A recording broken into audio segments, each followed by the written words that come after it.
What is up, folks? Welcome back to the stream. We're live with the climactic final battle of the T5S2 season send-off GT. We are sending off the 2023 season in style with Aeldari over here in the blue, piloted by renowned Hollywood actor himself, Matt Damon, aka Jonathon, with an interesting Scathach Wraith Knight list. Now, if you watched on the Twitch, we actually caught a little bit of Jonathon's semifinals game, which was also against Adeptus Astartes.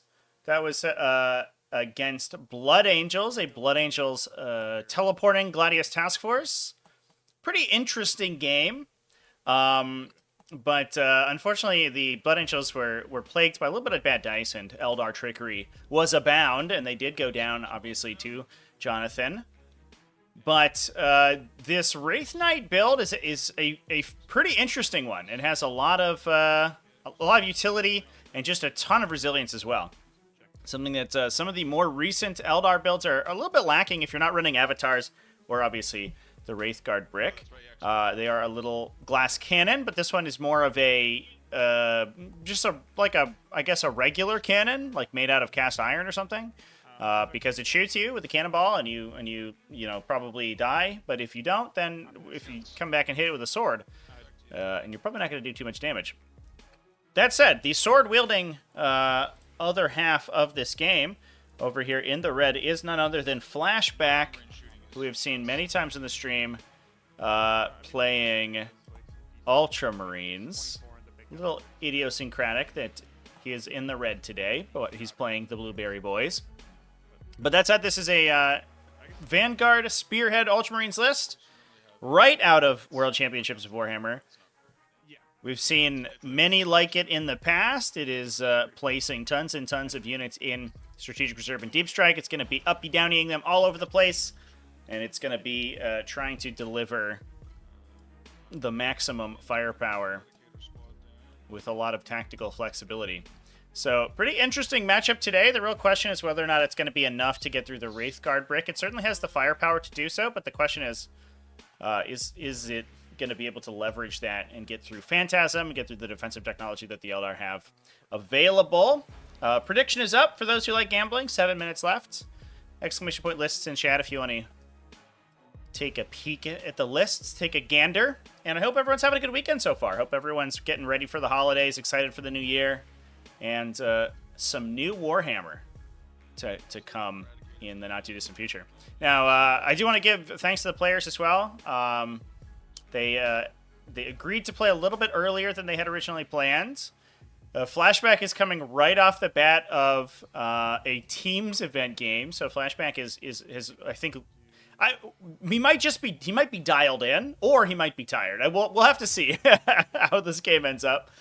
Because he's coming right off of another game immediately after. So or immediately before. Real Iron Man kind of experience over there. Real Iron Man energy.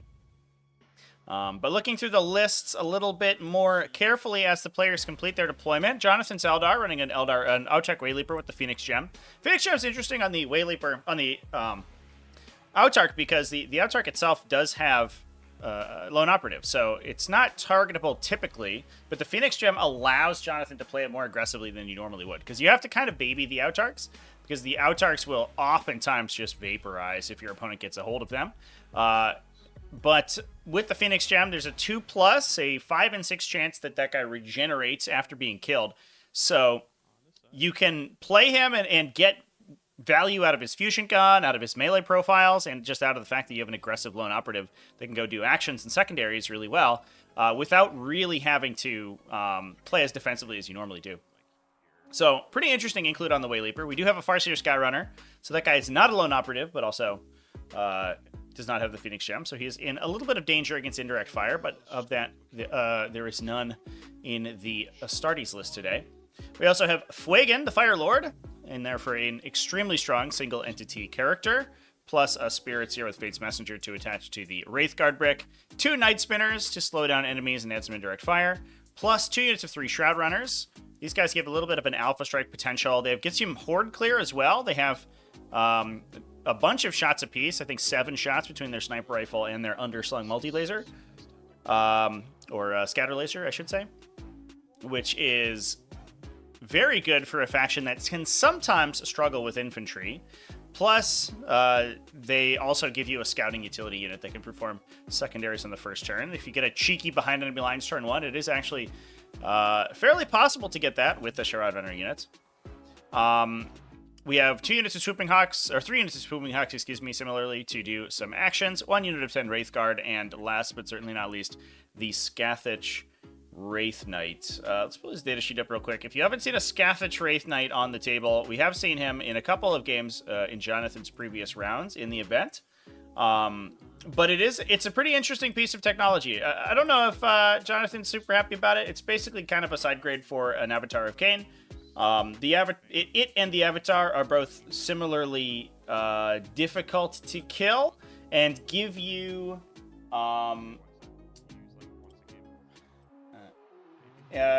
some real hefty anti-tank firepower. And that's essentially what we're doing here with the Wraith Knight. I can grab its data sheet. I don't know what happened there. I lost it. Anyway, the cool things about this guy is that he brings a ton of anti-tank shooting, especially against high armor vehicles, things like Redemptor Dreadnoughts and Gladiators and Land Raiders and stuff like that. He could just vaporize them with those big Inferno Lances. He's got Melta and D6 damage on 2 of them, so 8 shots in total, plus a couple of Star Cannons for anti-MEQ shooting. But the big benefit is that once per game, he gets an uppy downy. So not only is he an incredibly dangerous target, or incredibly dangerous, combatant, but he also gives you a lot of mobility. And so he has the potential, especially because he actually deep strikes innately, to deep strike, kill something. If he can survive a round, then redeploy himself, reposition himself, jump up into reserve, drop again, and blow something else up with short range. Plus, he's also just like a move 10 big dude who's hard to kill in general. So, super strong inclusion, very expensive. So I know Jonathon is pretty happy with him, but I don't know if he's going to stay in the list for too long. But they're certainly unique, and it's always cool to see new and interesting things in Aeldar, which is a faction that's generally considered to be kind of solved. And then also we have obviously that big brick of 10 Wraith Guard over here that are going to be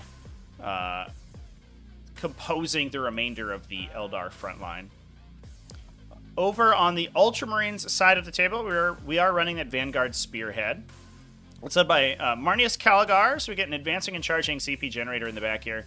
Now, the downside in this matchup for Marneus Calgar, and I'm actually surprised that he's not deep striking in this game, is that he is such a good target for the Night Spinners that it's crazy. Ooh, we are rolling to go first. It looks like Aeldar are taking the first turn, which I think that Ultramarines are pretty happy with.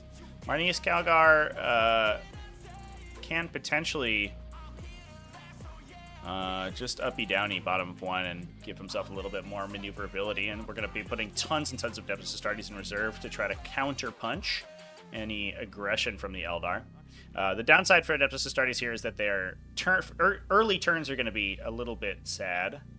I'm a little worried about these Eradicators in the front. It kind of looks like they might just be in line of sight of this Wraith Knight, but maybe not. It could be tough to get that line. Although the Wraith Knight can ignore this drain by touching it because it is towering, so it can walk over to the corner here and just shoot right through. Yeah. I don't know if these Eradicators are going to survive. Those guys might just die. That seems like maybe it was a misplacement. Not sure. Although I don't know if... I believe that those got placed early because Flashback is out-dropped in this position, so he doesn't know where the Eldar are going to be when he's placing those models. So he just kind of has to hope for the best. And Jonathon can counter-place depending on where he goes. So anyway, we're running Uriel Ventress. Uriel Ventress is giving Deep Strike to the Centurion Devastator squad that's in reserve. So he can pick a unit and grant it Deep Strike at the start of the game during battle formations, and it gains the Deep Strike ability for the remainder of the game. So the cool technology there is that all of these units that are in reserve right now can both Deep Strike and use the Vanguard Spearhead Stratagem to enter Strategic Reserve. And when you're in Strategic Reserve with the Deep Strike ability, you can actually use Deep Strike to return. So all of these units can drop on the table. If they survive a turn, they can then pick up end of the opponent's turn and then drop back on the table anywhere they want, which is super powerful. It gives a ton of mobility to this list, but again, can only come in Battle Round 2 onwards. So we're going to see how the Marines can survive the first Battle Round. We also have an Apothecary Biologus. He's attached into Marnia's Calgar squad to supercharge them with lethal hits. And those guys are relatively dangerous as well. We might just see them try to be put into reserve and then reserve off the side of the table to try to clear one of these light units. And it also means that the Shroud Runners pushing aggressively forward may just die to the aggressors, regardless of the Night Spinners shooting at them. The aggressors don't need to advance and shoot if they are just... or advance and charge if they're just shooting you with their guns.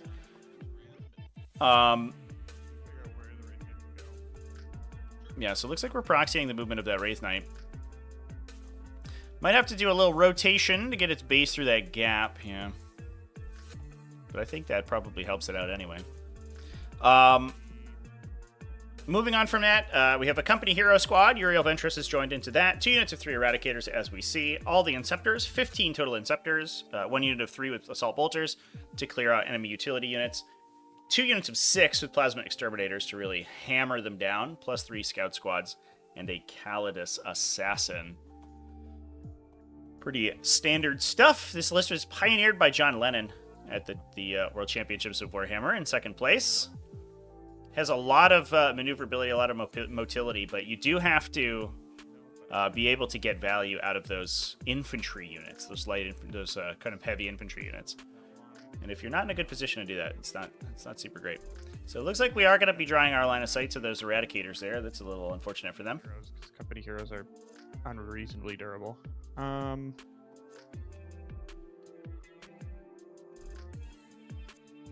Yeah, could shoot at the banner guy. The Company Heroes are 4 wounds each. We're also peeking out the side here. So lots of options for Jonathon to shoot at. Flashback plays very aggressively. I guess he's only really worried about being shot by maybe the Shroud Runners, which are he can probably get line of sight with anyway, and the Scathach Wraith Knight. And the Scathach Wraith Knight can really only reasonably target one thing and expect to kill it. But the Company Heroes are 4 wounds each and -1 to be wounded, so they are relatively resilient against this guy's shooting. Plus, there's a couple not very great guns in there that you don't really want. So it looks like we knew orders turn 1 for the Aeldari.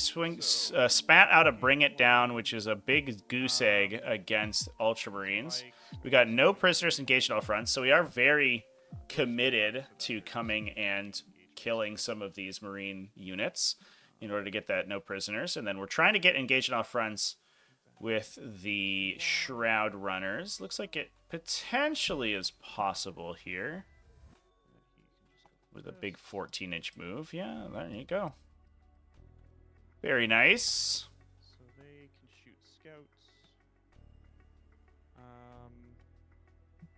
We'll do the same thing on this side, potentially. Oh, no, they probably can't get all over. And then they just die to Calgar squads. That's not great. So in that case, we're going to shoot them at these scouts.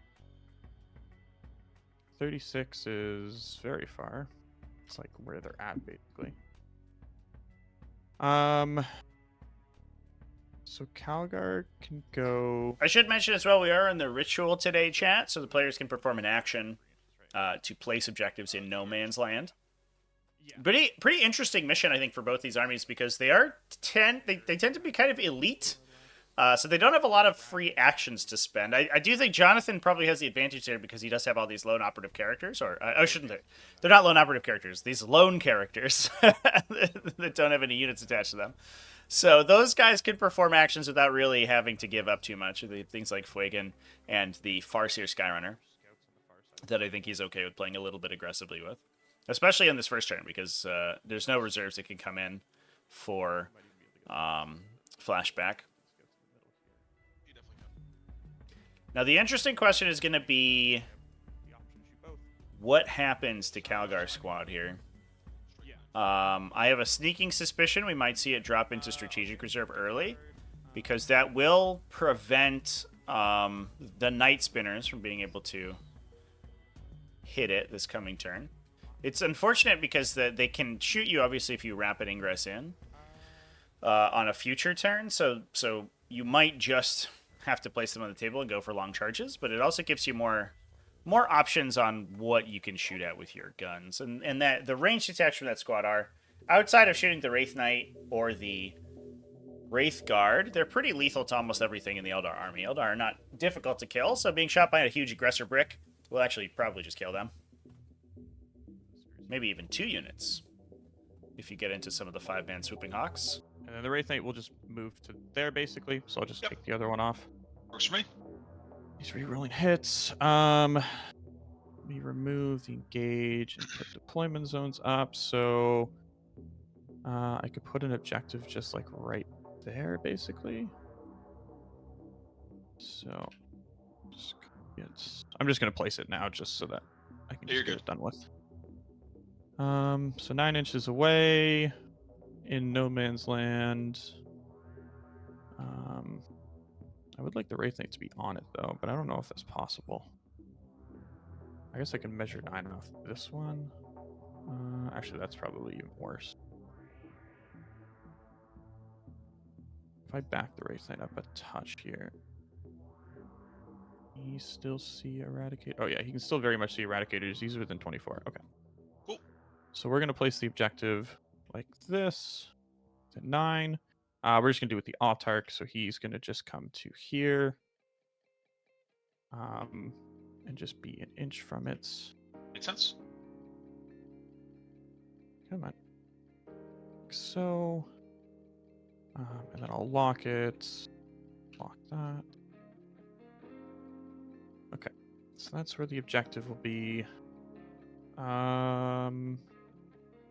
The Swooping Hawks are just going to tow onto my home objective here. Cool. I'll advance Fuegan 4 so he can go 11. Is that enough to clear the wall? It is. If he does that.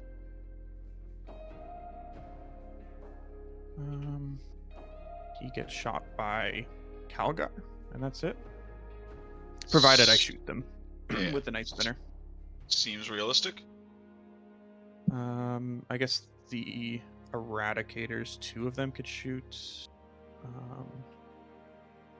2 of them could shoot him. Actually, maybe. No, it's 2. Unless I shoot them with a Night Spinner as well, in which case it's literally just Calgar that could shoot him if he's there. Actually, I guess the Company Heroes could as well, but I'm not as concerned about Company Heroes shooting him. Famous last words. That's when that bull rifle guy just devastates you. That's Headshot. fine if he does that.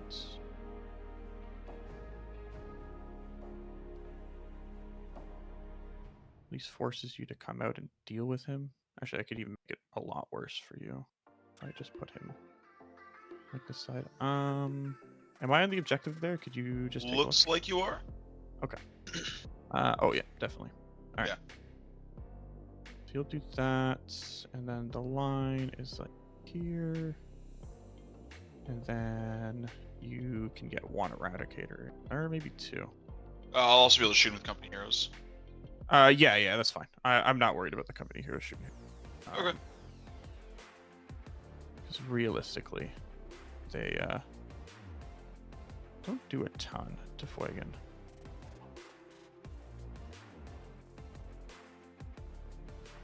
He's there. And yeah, so you do get 2 Eradicators, unless I shoot them with the Night Spinner, but that's fine. Okay. So you'll go there. Interesting counterplay, too, because we have Phantasm on the side of the table for Eldar. Whatever commits into the center here to Fuegan, Jonathon can counterattack with the Wraith Guard, almost regardless of the range, because the Wraith Guard can just Phantasm back into a position where he can counterattack. That's the downside of all this stuff in reserve for Ultramarines. They just have no agency on this first battle round. Second battle round, things are going to get a lot more interesting, and the onus is kind of on Ultramarines to start clearing these screens, and the question is going to be whether or not they can do that efficiently. But once they're up and in the Eldar army, I think that the game's gonna get a lot wilder. But this first turn is just kind of Jonathan's show. Probably. John Marzo, thank you. Range, Thank you for the kind these words, guys, dude. I but yeah, appreciate you. very much so. Yeah. So I'm just gonna move this nice bit over The here. tacky turtles. And this other flank. Just want my good tacky turtle, I'm please. gonna be able to screen it too well, I don't think. So just go there. Sure. This night spinner will just slide a little bit this way. Actually, I should make sure I'm just screening my whole deployment zone here. Because you do have a Calidus, right? Yeah. I do. Okay. So there shouldn't be any spot for the Calidus there. And then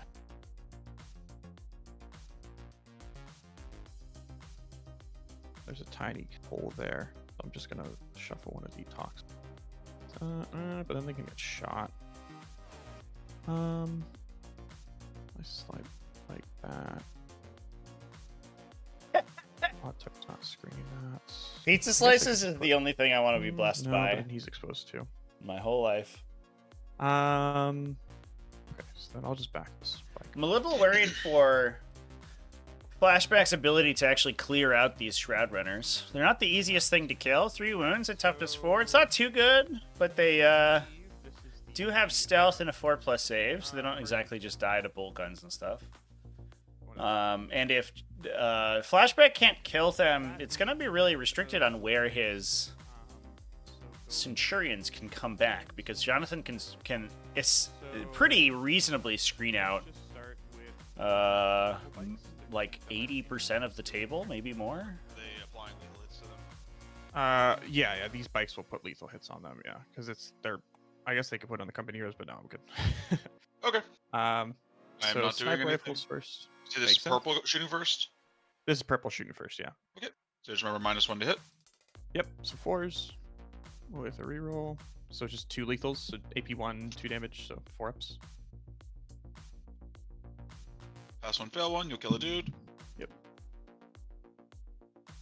And then the scatter lasers on 4s, and I've used my reroll, and then 3s, but a wound reroll. So 5 more in OAPs. 3 ups. Mhm. Kill another one. And wound 1. Or, oh, no, yeah, they're 2 wounds each, yes. Oh yeah. Yellow bikes, we'll just dump everything into them as well. Sure. So snipers first. Oh, that's a fate dice. Sniper rifles with a reroll. And I'm in on 3s here because I'm close enough. 4s. Sure. 2 AP1s. And I don't have cover from this squad, so Not here, this is no. just gonna be 5s. 5 ups. Kill 2. Okay. And then the scatter lasers. 3s hit. I've used all my rerolls now. And 3s to wound. So 8 more, no APs. He should be dead here. Let's roll. Hopefully. Super dead.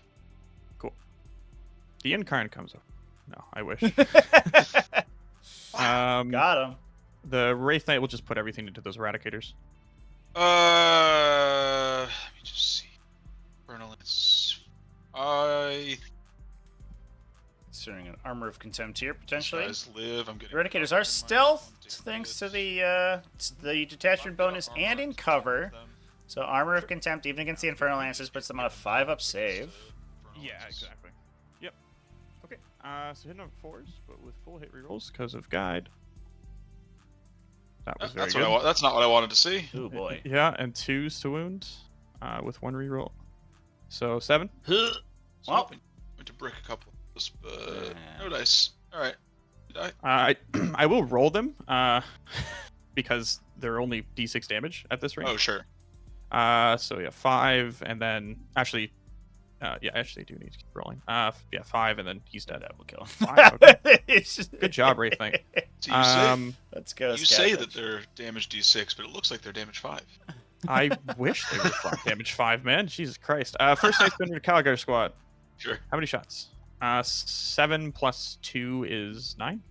Or 8 plus 2 is 10, sorry. Because it's plus 3. Yeah, Get plus five. That's how infernoed. math works. 4s with 1 reroll. And then 3s? Yeah, T6. And I'm just going to fish. So 2 dev wounds and 2 saves at no AP. Or 3 saves at no AP, sorry. Math. Cool. That'll just, so the dev one's gonna go aggressor. Let's take saves on an aggressor first. Sure. Not taking saves on our Victrix Honor Guard here. I guess 3 up. the I don't danger know. is that you lose Victrix Honor Guards to devastating wounds, and you'd rather take so one aggressor dies, One one aggressor, wounded aggressor. And then the other Night Spinner will go into those Eradicators in that corner there. And there's the How many suppression shots? effect going down. 8. No blast. Here, 4s. With So a reroll. big question of the day: do I'm we just see going to an hold on to uppy down 1 in case I want to Fate Dice it. Makes sense. at the end of this And phase here? 3s. Rerolling. We did get 1 6. Yeah, I'll just I'll plug in a 1 and change it to a 6 for the last one. So 2 dev wounds and 2 saves. 3 ups. Kill an Eradicator. Where's the Right. not? All right. That is the end of the turn. So I'll score 3 for engaged and 4 for no prisoners. Yep. And we made an objective, and we hold this one, and yeah. Pretty good start for Eldar. Or the scouts. Yeah, I'm definitely gonna pick up the Calidus. We have a lot of board control, putting a bunch of stuff into reserve. I'm a little worried here that the Marines just get kind of pushed out. A little bit of an awkward position. To extend battle line, secure no man's land, but I don't know how. I guess you can get secure on the small secure by holding the middle objective. And I guess that also scrolls him extend battle line. So that was a good brace of draws there for Should just be a 10 if I can. for Flashback. I'm a little worried about his company heroes. I kind of wish they were behind this building in the back here so that there's a greater chance they survive.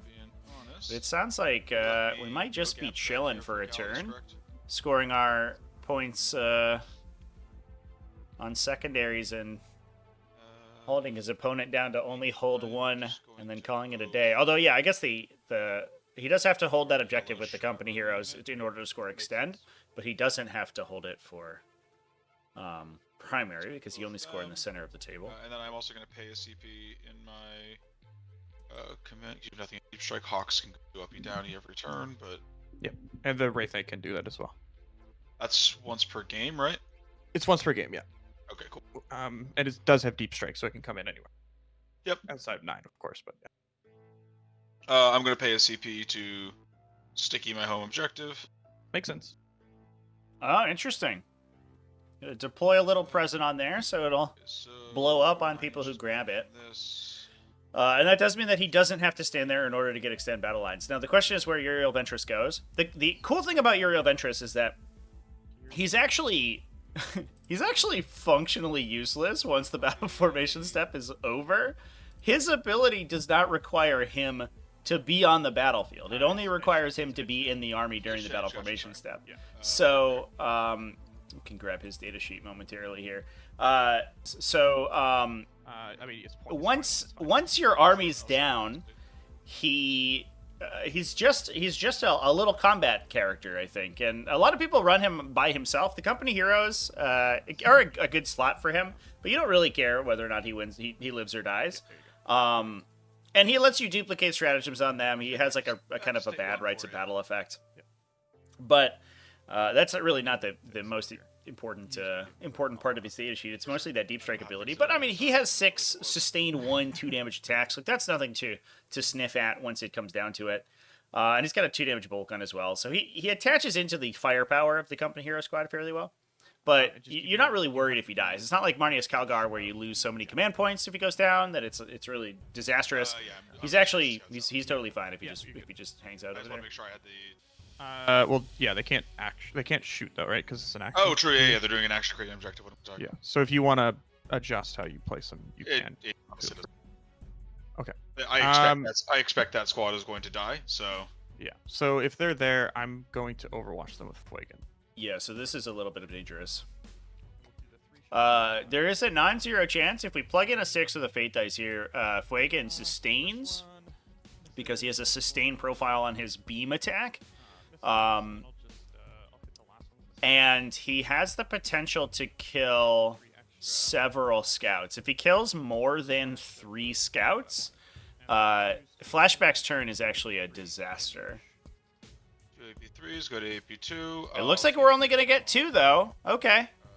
So that means the scouts are going to have a tougher time setting up an objective, and they may not be able to do it, but they will still prevent primary score and score Flashback all of his secondaries. And we saved one? No way. Heroes of the Imperium. Cool. Because the thing with that is that if they... Well, actually, I guess you could deep strike the other guys to make an objective, but yeah. Yep. You saved all of them. Just bring the Calidus in to do it, I think. Yeah, exactly. He took no damage from that Overwatch? That's fucking nuts. I'm a fan. Let's move my... What? Was that a boxcar saving throw? That's crazy. So Company Heroes moving forward. Looks like we're going to try to... now that the Overwatch has been used, and I actually think that Flashback's probably fine with that Overwatch getting used on Fuegan, because the chances aren't super great that Fuegan kills more than... enough scouts to blank the secondaries. And that means the Company Heroes are free to charge into the Shroud Runners without getting shot by the Wraith Guard, because the Wraith Guard have a free trigger on Fate's Messenger, so they're basically good for a dead company veteran, almost regardless of what they roll. And if they can get a charge into the Shroud Runners, we can start to actually clear out these little units, and that's huge. It's hugely impactful. If we can flip Fuegan while we're here too with the bolt guns and maybe Eradicator shots, then that just makes Flashback's future turns much easier, because that dude will just go down to an Inceptor or 2 in the future. Looks good. Looks good to me. Yeah, the Knight overwatching would have been good, but I think that if... Scoot Calgar I don't up. know if the Knight had line of sight to the... Oh, I guess he does, probably. He's very tall. Ah, does he? I actually think that line of sight is questionable. Maybe here? But I think we could have called intention there, probably. I think it's pretty easy to dodge that line of sight with the scouts. It definitely would have been better for sure, but I don't know if the players saw it. And I think that Flashback probably would have liked to have been out of the line of sight there. That's extremely tight, if it exists at all. 10 inches. So that's the line I gotta stay behind. Does that look good to you? Yeah, basically, yeah. Because you have no way to advance to shoot that thing, right? No, but I can teleport it. Yeah, I mean, I can't do anything. Fair enough. If you teleport it, you know? Yeah, that's fair. Indeed. That's what I always say. So just... So, I think the Eldar primary push is going to be super hard. And we will have to see Eldar kind of push their screens pretty aggressively out now. The Outjack Wayleaper can hopefully screen out an objective. We also have the Swooping Hawks that can hop onto objectives and screen them out from Inceptor drops. From there, it's going to be a question of whether the Astartes can get their Inceptors in and clear out these objective holders. If they can do that, I think we're in a pretty interesting position, because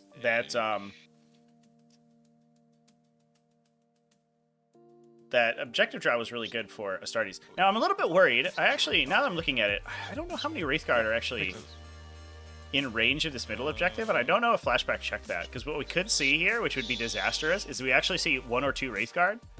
Probably 2. 1 Wraithguard, I think, would contest this objective. 2 Wraithguard would take it. And that would actually blank 7 points of secondaries for Flashback. Phantasm first. Oh, sure. Let's do some Phantasm, then let's do some shooting. I don't know if we... I'm going to Phantasm the Wraithguard. Makes sense. If we measured that movement. Oh, no, there they are. Dang! Can we get more than 2? Yeah, we can. Easy. Oops. Yeah, I think the game plan probably should have been for Flashback to put the entire scout squad on the objective instead of just 2 models, because I don't think that the Wraithguard could have prevented that. What this might allow them to happen, though, is the veterans get into the Wraithguard, though. and start forcing them to fall back Basically if they want to just do anything, which is kind of cute. had no way to actually stop. Fair enough. Just I'm like, please Although stay the behind downside, wall. obviously, we don't know the dice rolls in the So if I want- we don't have the perfect hindsight of dice rolls. Is that I believe the cover on the scouts in the back here is what saved them from Fragan, because he would have just killed them. If the Spirit Seer's exposed. Yeah, he's AP3, so they're why's saving on that? 5 ups in cover, or on 6 well, ups it's in just cover, if and you I get believe 2 that's CP what he for saved on. precision, the company heroes, basically. Fate I can dice, already do that. pretty even distribution, Every chat. We already challenge is burned CP 1/6. for Uriel, and the champion Oh, has- and then we have- and the champion has precision Almost on the weapon, perfect so all the way all through. all the attacks Oh. that matter Interesting. would be Okay. precision anyway if I wanted to. I'll just put her behind the wall then. We're good. Sure, that's fine. Okay. As you will. Cool. Let's start doing some shooting then. Yep. Uriel's unit is going to shoot at those Shroud Runners. Okay. They are stealth. Yep, so this is going to reduce all of my to hits by 1. Yep. But I do get reduce. Alright, Heavy Bolter first. 3s to 4s. Sense. 2 hits. And this is going to be 5, so 3s. 2 wounds. T4. AP 1. 5 up saves. We're good, and we lose 1. Yep. So, just 5 inch charge out of the way. Okay. And then we will do regular bolt rifle. Both hit. 1 wounds, AP 1. Go to the box. Takes 1 damage. Cool. We will do the mastercrafted bolt rifle. Mhm. Both hit. Hit it on force, but you No, can just hit with the mastercrafted hits on 2s. Uh, So it goes to Cool. 3s. oh, it does. Yeah, fair enough. Yeah, true. You're right. So that's one save. And Oh one yeah, death 1 wound. dev. Yeah, 4 Okay, or so 5. yeah. So 2 damage so far, and then Uriel has 2 shots with Invictus. Wow. okay, company one hit. heroes. Holy crap. You have oaths, Oh. so just reroll that miss. Oh, if you- true. There you go. So hits One. and then force the wound. Oh no! He So lives it's on 2 one. dead ones at the end. Now we have a sniper. Yeah, Get that sniper. You still have a bolt pistol on the champion, if you want. Can I shoot Yeah. that at the same time as shooting at the Aeldari? It's per model, pistol versus not pistol. Oh, nifty. Indeed. Doesn't move. I had always thought that was per unit, not per model for that. Good to know. Very Oh, I'm rarely sorry. I would have had matters. one more attack with the mastercrafted bolt rifle. Trap at 1. Oh yeah, true. Yep. It's wounds, so it's 1 more AP 1. Can we do it? Yeah, they die. We Nice. did it. Yay! Way to go, team. Scoop that unit. That's what I needed to do. That was We'll just shoot efficiency the right there. scout, sniper, and heavy bolter at Fuegan. Are they? Oh, doing they're action? in action. Yeah, that's right. Action. Yep, not doing that. That would be inting. 'Kay. And then it's charge time, I guess. We'll just charge a Wraith Guard. Okay, let's go. Probably need like 7.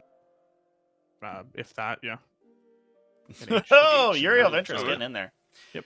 So the weird interaction that can happen here, you might have seen this before, chat, but the Wraithguard have their ability to fire in response to being targeted. It doesn't require them to be targeted with ranged attacks. Ooh, we're gonna try to get try to peek a line of sight to the spirits here. I don't believe that the company champion naturally has precision. Let's double check that. That might be an error on the yellow scribe. No, he does. I think my yellow scribe was errored when I played this list. I'm going to put the champion's attacks into the Spirit Seer until it's dead. Sure. All right, so yeah, got a big enough charge to get the company champion around the side of the ruin here, and that is going to allow him to get into the ruin. So he draws line of sight to the character, so he can put his attacks into it. Can we kill it? Wounds on 5s, unfortunately, because of the high toughness of the Wraith Guard. Like you get to allocate how the wounds go once you successfully wound. So like you Yeah, can yeah, just yeah. play that. I'm just trying to decide if I want to re-roll any of these or if I'm just going to leave it as is. Probably. If it is, yeah. So I'm just not going to allocate the Spirit Seer because I don't have enough. Okay. So just one. I on don't right have enough attacks to actually kill it. So yeah, just 1 save on the Wraith Guard. He's okay. Cool. How do you let's go kill ahead and Wraith do- Guard? There's a couple factions can do it. It's super hard. You need like mass flat 3 damage, like high flat 3 damage attacks. and you need them in one big hit. So I've seen like Lehman Russ Demolishers do like enough. I've seen Thousand Suns do it pretty well. Like Magnus the Red almost kills the entire unit by himself. If you get into them with like a lot of the big combat units, like Abaddon the Despoiler will kill them all. Those are good ways to do it. But usually, because they have so many reactive effects, you have to overload their defensive abilities. So you have to do 1 billion damage in one big hit. Otherwise, they'll just ruin your turn, basically. Can Necrons kill them? I mean, if Doomsday Arcs get a line, they will just kill them. The problematic part is actually getting that line because the Eldar player has so much control. But if the Eldar player gets too aggressive with the Wraithguard, Necrons certainly can with the big cannons. Deathwing Knights, yeah, it's just tough to get into melee with them. Melee's super hard because they can always Phantasm out of it. So you need to like get outside of an inch of them, and then they move 6 inches back, and you make like a 7-inch charge. That's essentially how it has to be. You'll never get the opportunity to make a good charge onto them. That's nice. That's easy. I don't know if those objectives score out. The middle objectives can. You control the middle, right, Jonathan? Yeah. So do the secondary score? Well, doesn't he create an objective here and score him? Oh yeah, those score end of turn, right? Yeah, you should do it. And don't you create it at the end of the turn? Yeah. So like you just choose the order at which you create it because you're the controlling player. Then. So yeah, the issue is that the objectives check control end of each phase. So you create them. You don't control the objective when you create it. Oh, I see. Oh. Like objectives that you construct don't count for secondaries because you haven't controlled them yet, generally speaking. Okay. I mean, I think that would have greatly changed how he would do his turn. So like, I think I'm fine to just. Yeah, I would have jammed that entire is. scout unit onto the middle and then used like the Calidus of the other scout squad to grow a new objective. Yeah. So like, honestly, I think I'm fine just going as is. If that's cool with you, Trevi. Sure.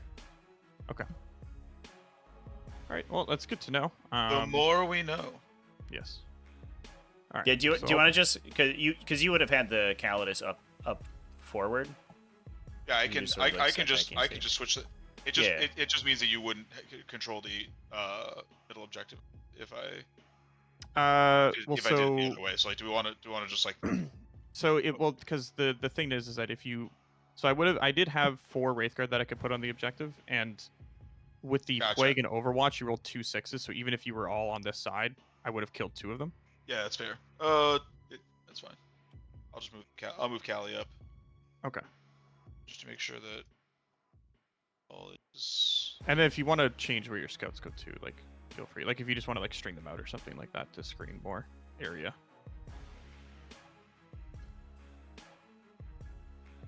Yeah, and then the Calidus would have to be on the other side of the wall, right? Be within an inch of the token. If it's like that, I'm just putting the Calidus over here and growing it. Okay. Spot. Yeah, that's fine.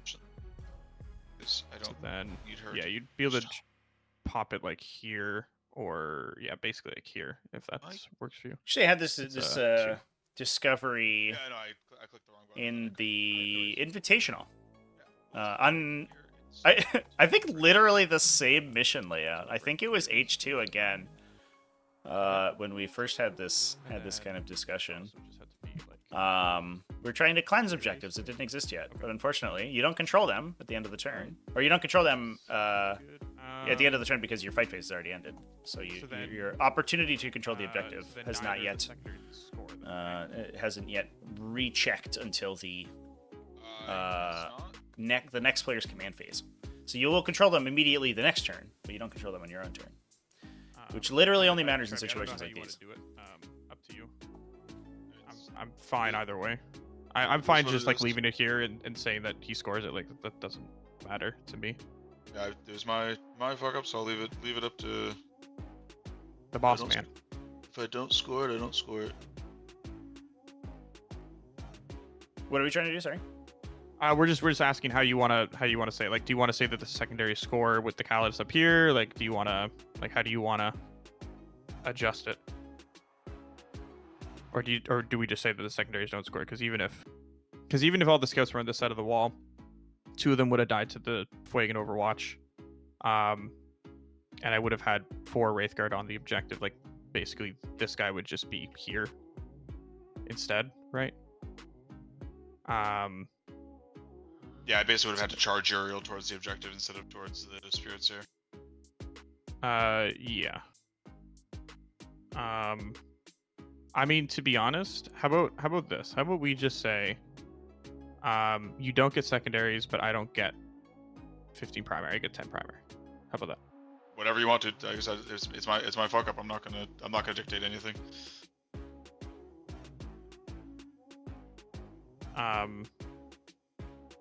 Yeah, I mean, I don't know, Chevy. I'll let you call it, because you are the TO. Yeah, I think we just have to play the game state it like it lies. I think that we're too far in to rewind a bunch of movements and speculate. Mm-hmm. I'll just put the Calidus back where she was. Then the Scouts back. Doesn't matter. Okay. No sense. Okay, and then no sense in losing additional resources for something that isn't good. Yeah. Cool. Yeah, okay, that works. Okay, and then just. Yeah, I don't know if Jonathon was. I thought that too, chat. I think that Jonathon was just trying to hold the primary. Was what was going on. I don't. I feel like these Wraithguard moved their maximum distance. I don't know that Jonathon could get any farther, but again, Fuegan definitely would have killed 2 scouts and stolen the objective anyway, or at least contested the objective anyway, if they were not in cover. And there's like maybe a position you get to where you could save one of them, but there's like I think like you could advance the scouts and place them in a position where you put 4 on the objective and 1's in cover. And you might even be able to get 2 into cover if you like arc them behind the wall or something. But we're operating with knowledge of exactly what Fuegan's dice rolls are, and that's certainly not how the players would have played on the table. Yeah, I think that we just had to see this advance happen and put all these guys in the objective and hope for the best. I don't know if any more Wraithguard could have gotten there. I'm fairly sure it was only 2, but I don't know if that would have changed much.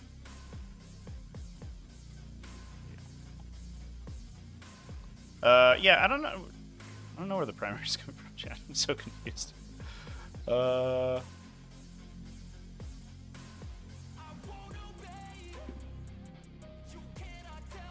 Jonathon, you only have 10 primary this turn, right?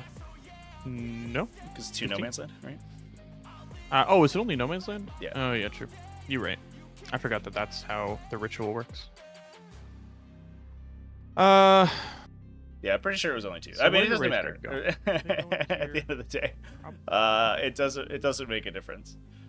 I honestly, I think Flashback just didn't measure the Phantasm, and I think Flashback, if he had measured the Phantasm, he would have put more stuff on the objective, but he doesn't measure it, and he got gotcha'd by the Phantasm, and I think that's what happened. Which is fair. It's hard to remember. It's hard to like keep track of all of the weird positions that Wraithguard could be in. The downside of playing against Eldar is that you have to assume that your opponent is in every position all at once, essentially. Because you have to be able to set up to punish a unit for Phantasm in every single situation. And I think he could have. What he had to do, so what Flashback had to do here in order to make this turn work, is advance this unit. But again, like, you have to know this before you make the movements, which is, I think that Flashback's turn could have been perfectly fine. He just had to advance the scouts and put them here. And if he put the scouts here, the Wraithguard couldn't enter engagement range with them, and there was no way to get more models onto the objective.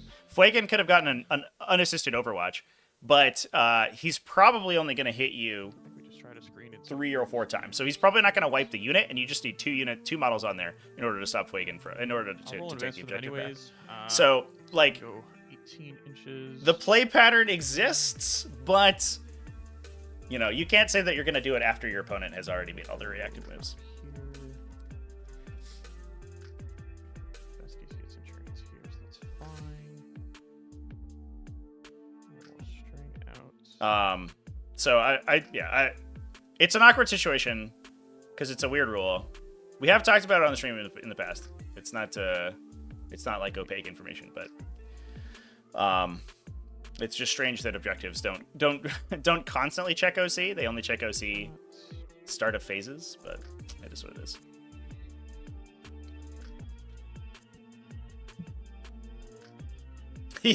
Yeah, if the Ultramarines had Tigurius though, he'd be able to do takebacks, right? That's what he lets you do because you can see the future. And then we'll do Wraith Knight. We'll just go.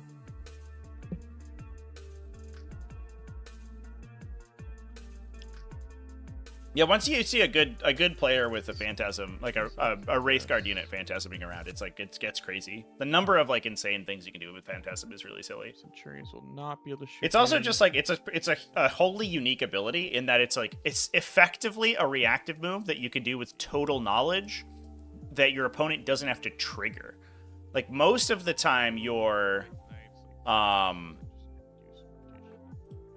reactive moves like have some sort of criteria, but Phantasm just happens whenever you want it to, which is like so powerful. It's so strong. So, the line there is like this. So Centurions can't get it. And then in Scepters, you could get like 2 maybe. Okay, I'm fine with that. As long as I screen out this area, of course. Yep, that looks correct to me. Cool. So the Autarch will move to... Actually, let's figure out where we're putting the objective first.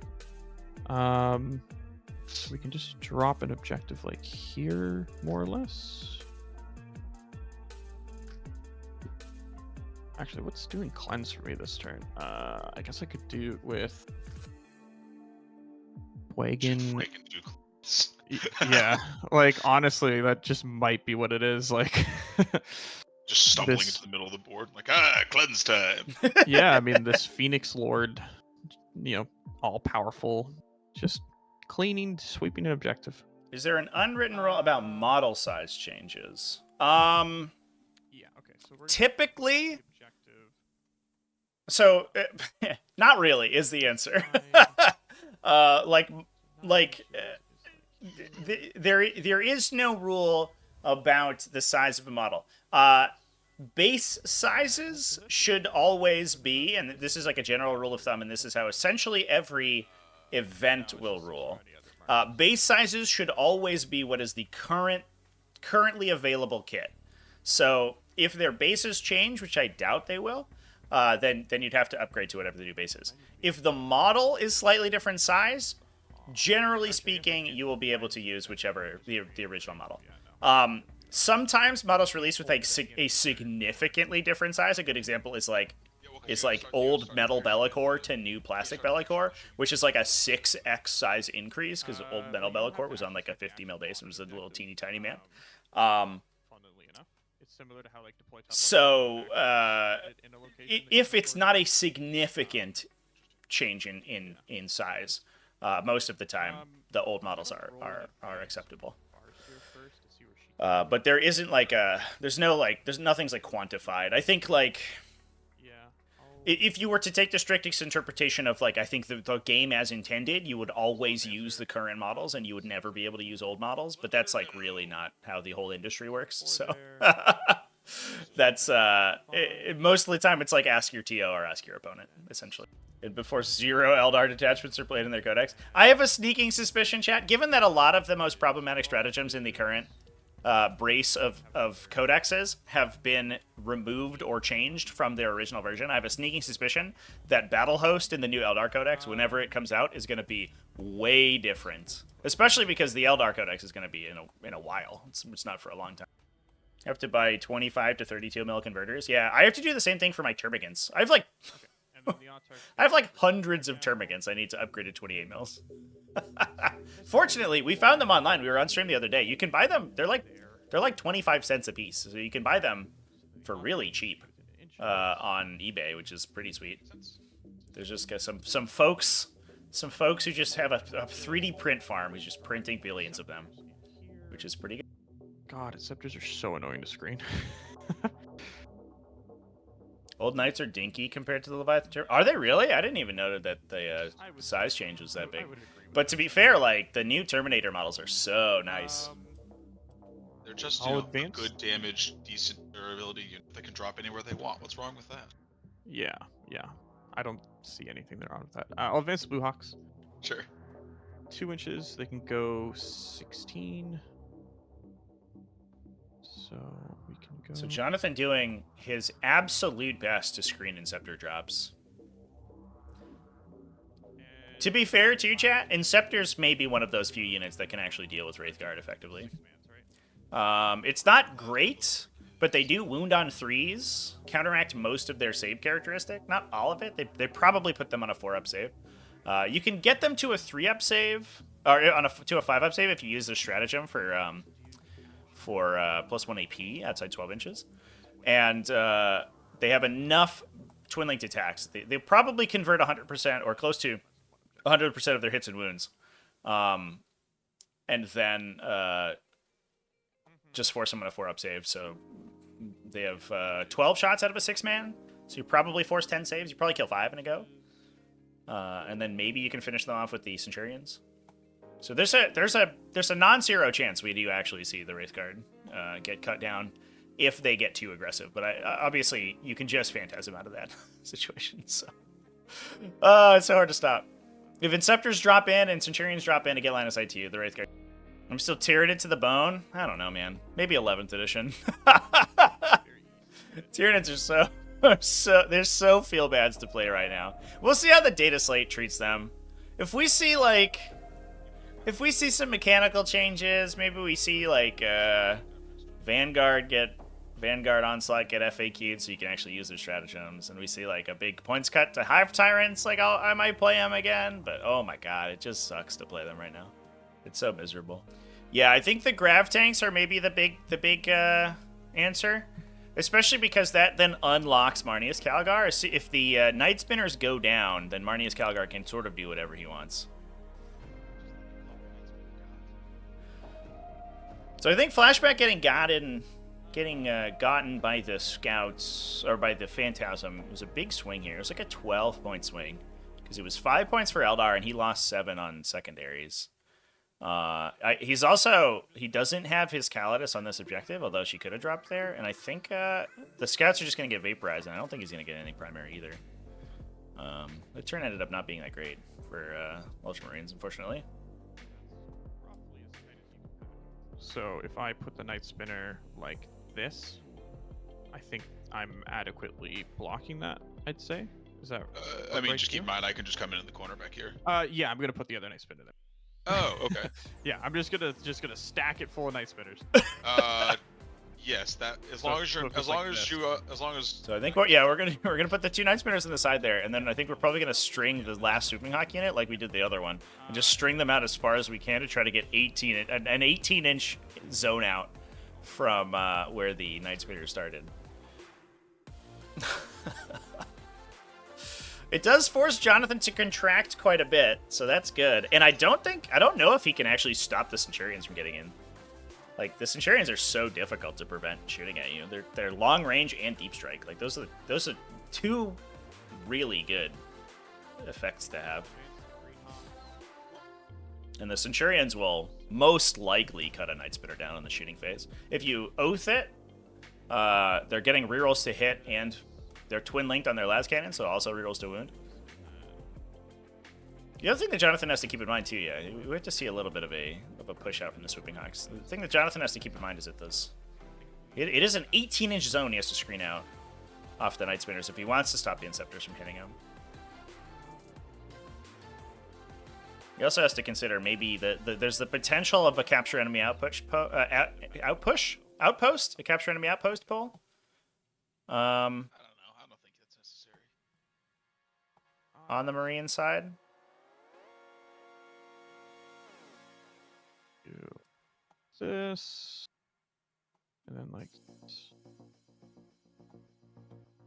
Okay. So we got that all screened out. Cool. As best as we can. That is as good as we're gonna get. And then let me just figure out if this is possible with the other Shroud Runner. So if he's on there, he is there. I didn't play the captain's list in the final this event chat. I was actually scheduled to play, so I'm in a pod semifinals with the captain's list, with the expendables list. That game was scheduled for Thursday, but my opponent got the flu. So that game will probably be played this coming week, and we might just sort of delay that final standing, the final placement. But this event, I did not play I played Thousand Suns. I did play semifinals against Flashback. Flashback beat me to get to the finals game. That was a super good game, by the way. It literally came down to the Apothecary Biologus having a higher OC than a regular aggressor. It was so fucking tight. It was a really good game. I believe it's up on the replay channel, actually, as of maybe last Thursday. So if you go check it out, like, highly recommended. That was one of the better games I'd played in a really long time. Okay, so now we just got to figure out where Wraith Guard are going. So they want. Yeah, we'll see if it wins. We're up against World Eaters, which should be a really, really fun game. I'm excited for that one. But we can't bank on that necessarily. I do have 1 CP left, so I'll have 2 CP in my turns. That works. Okay, so are they tall enough to see over the small room? And they are. All right, so can we fit a guy there without being in engagement range of you? Yes, we can. So we can get one guy on this side of you. Get one guy on this side of you. You have to bump him back a little bit. He's hanging. Oh, yeah, you're right. Like that. Yep, looks good to me. And then we'll just make sure we're in coherency with the Spirit Seer over here, because I don't think we can get. No, we wouldn't. Yeah. So then the Spirit Seer will just come over to here. Cool. And then we'll do this Wraith Guard here. Like this. I don't know if there's a lot of sights of the scouts from there, chat. And then, so this Wraith Guard can get to here. Stick his gun around that corner to see scouts. And then this Wraith Guard is. Do you mind if I just decrement a CP to sticky the objective over here? Don't you have to do in your command phase? It's either command phase. Oh, is it? Okay, yeah, no, go for it. I just completely forgot about it. Those strats are so strong, by the way. If you watched my game yesterday, the sticky objective strat in Demons was like clutch. That strat rules. Those stratagems that allow you to lock in objectives at the other player's phase are so good. So this guy's gonna back up. We can get this guy with his gun over the edge. Actually, might be able to fit 2 in there. Now that I look at it. He's gonna be like this, basically. Yeah. Yeah, you control the objective. Company veteran or company heroes. Yeah, just get to see how many I can get into scouts. That is a good point, chat. Actually, no. This guy can't see from where he's at. He's his gunner in the corner. Can he? Yeah. Should be able to. Because the new objective isn't controlled until the end of the other player's command phase. Oh my god. Okay. So this objective roll is really bad. And then, oh, jeez. Yeah, I'd agree with that. Okay. Yeah, that looks good. And then a Phantasm will very much get them back behind into safety. Yeah, out of murder range. Yeah, exactly. Okay. Actually, I might need to give it a little bit more space. I might need to back the Wraith Knight up a touch here. Sure. I don't think that drastically affects its sightlines at all. No, I don't think so. Yeah, you might be able to get like 1 Centurion into him. Let's push into the touch here. I don't know why the lines are so big. Yeah, I don't know if you can you can stick it. All right. So from the inside. Did I win? Which game? My game yesterday, chat? Basically, best you're getting there. Okay, so that's actually a lot better. So no, we're gonna keep him where he was at. Yeah, I was gonna say that looks like he actually is much easier to shoot. Yeah. So then just make it basically impossible for Centurions to shoot. Yeah. We'll say he's back where he was. Yep. I can't shoot him from that angle. I'm gonna chime in again. Yep. The level of control is calculated end of the phase, so this objective still isn't controlled yet by anyone. Oh, it's not controlled at the end. It's not start of phase. It's end of phase. Yeah. Right. So it's yeah. Oh, okay. Yeah, it's created after the end of the fight phase, and then checked at the end of Jonathon's command phase. Which is right. I see what you mean. Yeah. Objective control is. It's real bad. It's real bad. Yeah. It's so bad. I will just take that CP back then, I guess. Yep. Yeah, reasonable. Oh my god. What a nightmare. At least we don't have to deal with the weird, like, one model can only control an objective. At least there's that. I'm going to shimmy Fuegan over to here, I think, just to drop the lines from Calgar and friends. I just like feel bad at this point because this rule is so terrible, but it is what it is. Oh my god. Oh jeez. Anyway, chat. Yeah, the Blood Crusher list I did win. It was a tight one because Tyranids are so good at scoring. But we did take it down. It was super good game there. Just slap the time onto me real fast. Yeah. I might rapid ingress. Definitely. So Chaos does reign. Yeah,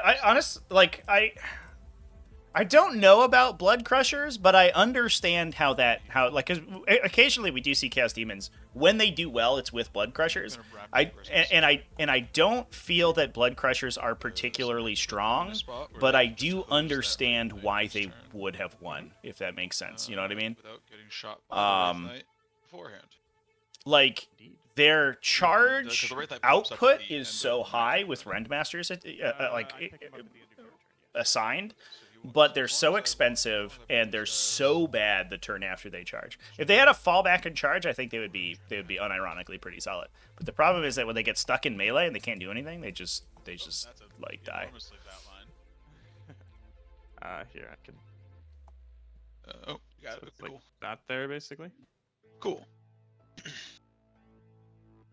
We are just going to sit on the other side of that line. Sure. This level of control thing is weird too, because I remember when it's so unintuitive. I remember I played several games with it wrong when the edition came out too. I would say more than several. I played a lot of games. I think before we'd started to like sort of consider it.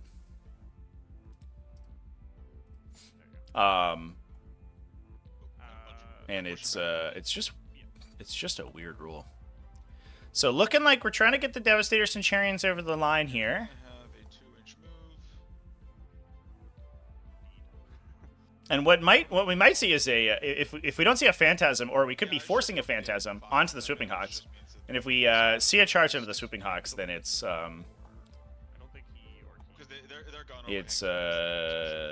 pretty nice potentially. I almost would like to have seen a drop from Inceptors over there. I don't know if you need the Devastator Centurions to be on the table because they can drop in almost anywhere anyway. I do, because the other thing you have to keep in mind is that you're going to run into a little bit of a traffic jam here. Yeah. Because if he moves 2 inches to occupy this, then this guy can't get in. Yeah. I think you're probably going to get 4. Because you can't move 2 inches this way, right? Interesting. Correct. Oh, I mean, I can. That's just cheating. Fair enough. Serve recommendation. I sure can do that, but then. Yeah. Or cheat sheet reference to help with that kind of thing. I don't know if I do. It's like a tough one to keep in mind. Like,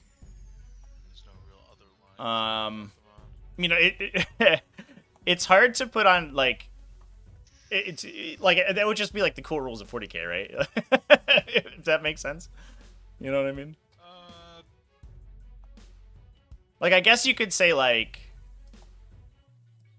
and like you could make a turn thing and say like, that go through every single step and like also include all of the little sub steps. You know, start of phase, start of step, end of step. Go through that, end of phase, check OC or check OC, end of turn. But who knows? There's also like a weird debate because it's like unclear exactly when your turn ends too, because it could be simultaneous with end of fight phase, but I don't think that is not the intention. That's not how we ruled in the past. So big guns hitting on. I actually think that's relatively rare intention, or relatively rare ruling. Most overlooked rules. I mean, I might just do a video on it, honestly. Well, I guess I can see scout the two of them. That might be a good video topic. That's one of those video topics that gets me hate mail. That's the one where people like threaten to kill me in the comments for pointing out stupid rules in 40k. We'll start with the sergeant's gun, 3s with a reroll, and then 4s to wound because -1 to wound with a reroll. So cool. 4 AP nothings. Yeah, there should be a flowchart. I agree, chat. That should be in the core rolls, but they didn't make one. Too. So okay. And then the other guys. I don't know. Hitting on 3s, wounding on 5s. So another 6 saves at OP. 6 saves. What? Sorry. Boo-boo. Fail 2 more. Okay. It's 1 down to 1 again. Down to 1 again. I mean, it is what it is. So yeah, Wraith Knight, everything to Those them. guys running on 5s or 6s? Oh, they're strength 4. They're strength 4. Yeah. Yeah. Very nice. And then the sergeant's strength 5, so that's why. In my head, they were strength 3. Yeah, checks out. Okay. So I guess I can shoot the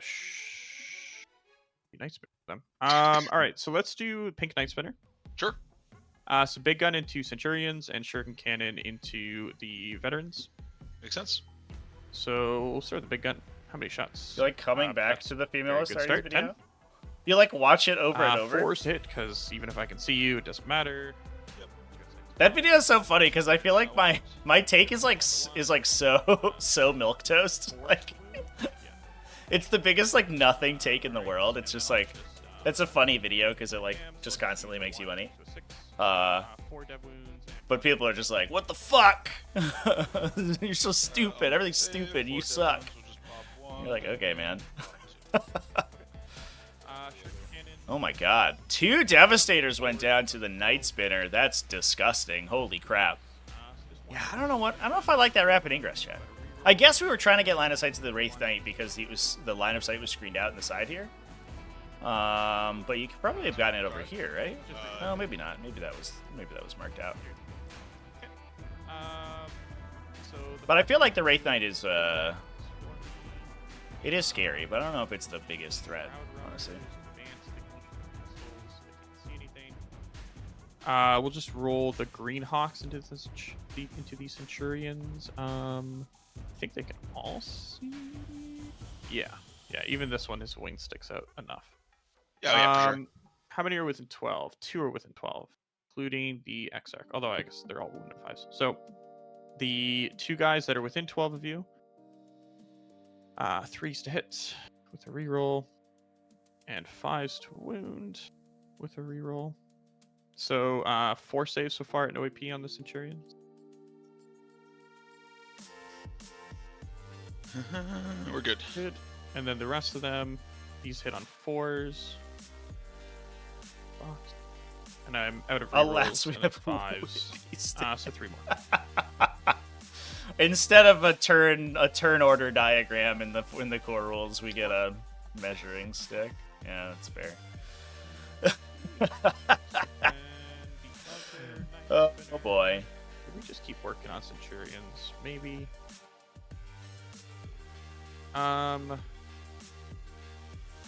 Let's do the Wraith Knight now. You'll just put everything into the veterans. Sounds good. I'm still not doing anything. Yeah. So let's start with the Star Cannon first. 3s to hit and 3s to wound because -1. 3. AP 3s, 2 damage each. You'll have cover on everybody. Is Star Cannon really AP3? Yep. Oh damn! I thought it was AP2. All right. Well, 5 ups. Let's see how many. Oh jeez. None. So that'll kill him, and then that will kill the champion. Yep. And then the big guns, I still have all my rerolls, so 3s, into 3s. Ooh, only 2. 6-up saves. Or I guess Uriel has a 4-up, so just roll them one at a time. Good. Damage. So it's D6 plus 2 now, so 7, so kills him. Smokes him. Uriel. Fails it. Damage. 4. He's down to 1. All right. So Wraithguard will go next. So I think of the ones that cannot see the scouts, that's very good. Only one of them can see Uriel because he's not holding on the terrain. Mm-hmm. So that one guy will go into Uriel.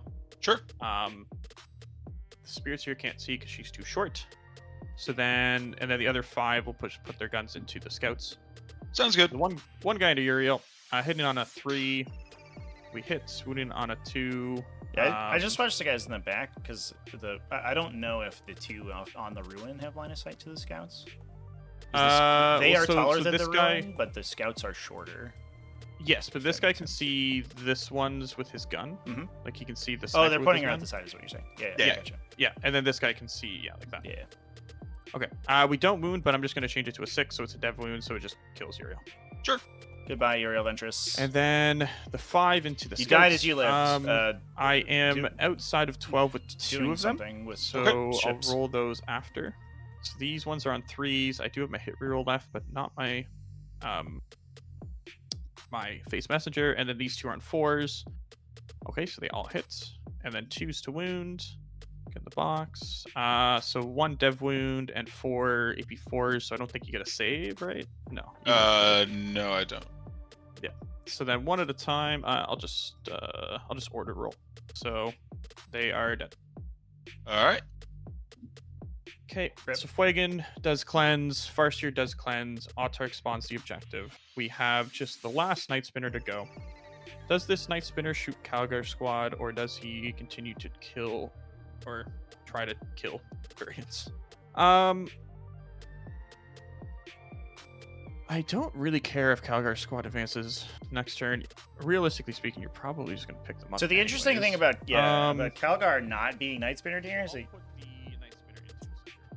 I guess it doesn't really matter whether or not he's Night Spinner, but Calgar is still eligible to uppy downy, and so we could see Calgar sort of drop off the side here. Maybe I think we have a reasonable charge of the Shroud Runners over there if he wants to take it. There's also a kind of an interesting interaction where there is the potential that we could drop Inceptors down and force a move out of the Wraith Guard, so we don't kill a bunch of them. With an Inceptor drop like here to force the Wraith Guard to pull back into the ruin, and then we get shots on Fuegan anyway. Correct. Yeah. That has been the story of this unit. If a model has dynamic components like arms, can you rotate them to gain or move line of sight? It used to be smoked by things they shouldn't. That that specifically happened when they moved. I don't know if that's explicit in the rules now. So yeah, I'll score 5 for cleanse. But that is generally the accepted interpretation. No, it's fine. Yeah, I don't know if that's in the movement rules anymore, but that's generally how it works. I'm just gonna discard it. I think there's one thing to keep in mind is that if you have like a hull measurer with moving parts, so like a turret, because the hull measurer measures from all parts of its model, the moving the turret or moving like spawns and weapons, stuff like that, will actually cost them movement too.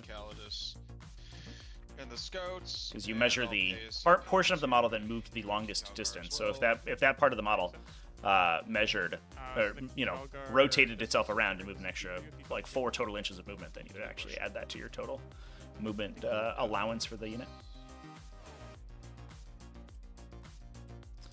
So we did put Calgar back into reserve. So you just have the one. The Centurions got eviscerated by these Night Spinners. That was disgusting. They do have like good profiles into the stuff that's over here, so we could see a swing back from the Astartes to kill some stuff. But man, this whole like debacle was unfortunate. I think that really put Astartes super duper far behind. And it was just, I don't know, it's kind of lame, but it is the finals of the event, so you have to enforce the rules. But it is what it is. No, I have other things I need Calgar, so D&D Dominant. Nice to see you. Yeah, I don't... Sit. Yeah, that's close enough to where they were, honestly. Yeah, don't worry about it. Oh, nope, not putting Calgar in reserve, I guess. All right, so let's go ahead and see what I get for secondary. Yep. Tempting target. Tempting. Nice. That is your tempting target. All right, well, that's unscorable. You can put in scepters there. Oh, in the back over here. That's a new objective. Yeah. Well, there you go. Yeah, and scepters have been screened out from that one. That sucks. Let's roll my battle shock, my Centurions. There's no battle shock, which is nice. So the pocket. If you rotated the arms in the movement phase, right? Because you would rotate it when the model moved. So you would go to rotate the arms in the movement phase as your movement, and then it would be stuck like that until the next time you moved it. So like realistically, if you're shooting at someone, they have the opportunity to shoot back at you in their turn, unless you like charge or something, or had like another way to move out of phase. Then there's the potential that you could drop back. So it in last edition it was explicit in the rules. In this edition it's not, but I do think it's the implication. And for hull measures, it is assuredly how things work. That parts of your model that can be moved are only moved while it is moving, and I think that's. All right. I would be shocked if if the rule stopped working like that. So we're holding on to tempting target for flashback over here. Yep. Someone's gonna create one there. Yep. Sure. I do wonder if it's worth cutting that one. This smaller extend battle lines. Yep. So rotating and changing direction is also a movement that also can only be done while you move, and it also costs you your movement when you do so. Yeah, so they can advance. Oh my god. In advance for him, I might as well. Discord. Ah, There you perfect. Just cut my sound out for a second there. These guys are flying. So the back can move 11. Which gets to there. I can't believe 4 Centurions got killed by 2 Night Spinners and like some Swooping Hawks. That's so unfortunate. Honestly, that's kind of the problem with Night Spinners in my opinion. I think Rapid Ingress is a really cool tool to deal with these kind of artillery formations, because it gives you the opportunity to survive in the early game and then like give yourself a little bit of a threat range bump, so you can dodge a turn or two of their shooting and then try to get into the fortress. The problem is that Night Spinners are so high damage, and they basically prevent you from moving as soon as they shoot you, if you're not super high speed anyway. That as soon as you ingress to try to get in, you can't get to them if you don't ingress, and as soon as you ingress to get to them, then they murder you. And it's so hard to stop. It's like I honestly don't know what the answer is. You know, we can prognosticate about answers to Wraith Guard all day, but I don't know what it is against Night Spinners. Bring the Calidus down in a spot where she can. Ooh, we're gonna shoot with the Calidus Assassin. Let's go. So because of the sticky objective on the back objective here, we will get extend battle lines for the Astartes this turn, so they will be on the scoreboard. It's getting a little late, unfortunately, for them, because they have lost a bunch of stuff but haven't really been able to get anything. Oh, they're also great at screening, yeah. The fact that they can just screen and then phantasm away from the things that they're screening is like super strong too. To be fair, they are like, they have a lot of like a high unit count, but their units are relatively valuable. Like they don't really have a lot of trash infantry. So reducing their unit count can hurt Eldar quite a bit, but it's not perfect. Fair point. They'll shuffle down like that. Let's go ahead and bring a Plasma Scepter brick. Answer to Night Spinners is you make them a choice between slowing you down. I mean, yeah. I think Night Spinner's suppression effect is probably too strong in my opinion. The fact that they have a stronger suppression effect than every other suppression weapon in the game is a little wild. It's not keyword restricted. It stops you from advancing instead of just imposing a penalty. Giant bubble. It's like crazy. And it also still imposes a penalty. Alright, so we'll just put You compare Night Spinners to like Earthshaker batteries, and you're like, whoa, okay.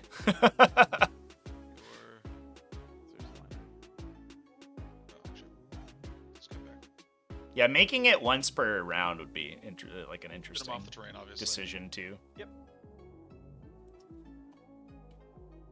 On the board. Or like once per turn.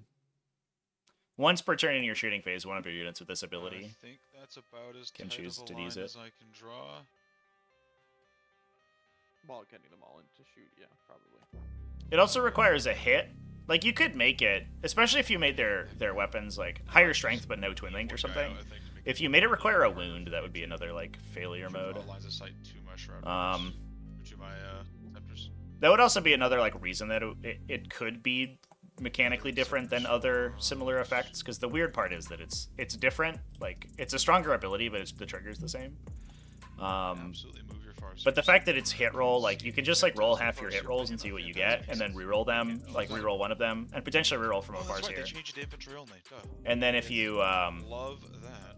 If you don't get anything. Get the hit, you can just fate dice one of them to get it in anyway, and then you're guaranteed to get the attack. To get the attack through. But if it requires like an unsafe wound, then it's much tougher. So that squad should kill those shroud runners, but not guaranteed to because of stealth. Make it instead of damage. I mean, the damage like is good, but I don't even know if that's like the biggest thing. I'll take the bolt. If it was instead of damage, it probably would feel a lot better though. I'm gonna steal an objective. Very nice. And just put them on we do have. Where the Wraith Guard can't see. Yeah, there's a guy there. Just trying to. Where is that? Ooh, are we gonna knock out the Sparsier Skyrunner? That would be kind of a big deal.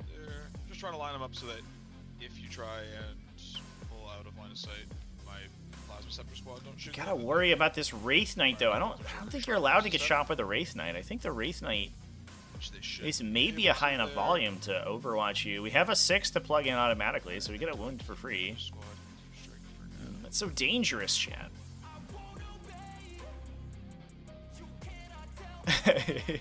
I mean, honestly, chat, just stop it from being indirect. Just remove indirect from everything in the game. Make indirect an Astra Militarum detachment ability. Instead of a universal thing that every unit in the game, every army in the game has access to. Stand in the way and make it so that you can't just glass Calgar's squad with your Wraith Knight. It is funny that like we went through this whole process in 8th edition and 9th edition. Like every edition, indirect at some point becomes super busted, and then it has to be nerfed. And oh,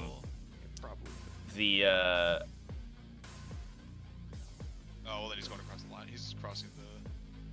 Oh, he has deep strike. Oh, excuse me. And I mean, if you put him back, they have to go nerf it again, and then they buffed it in 10th edition. We're just like, what? It's super good now. That's crazy.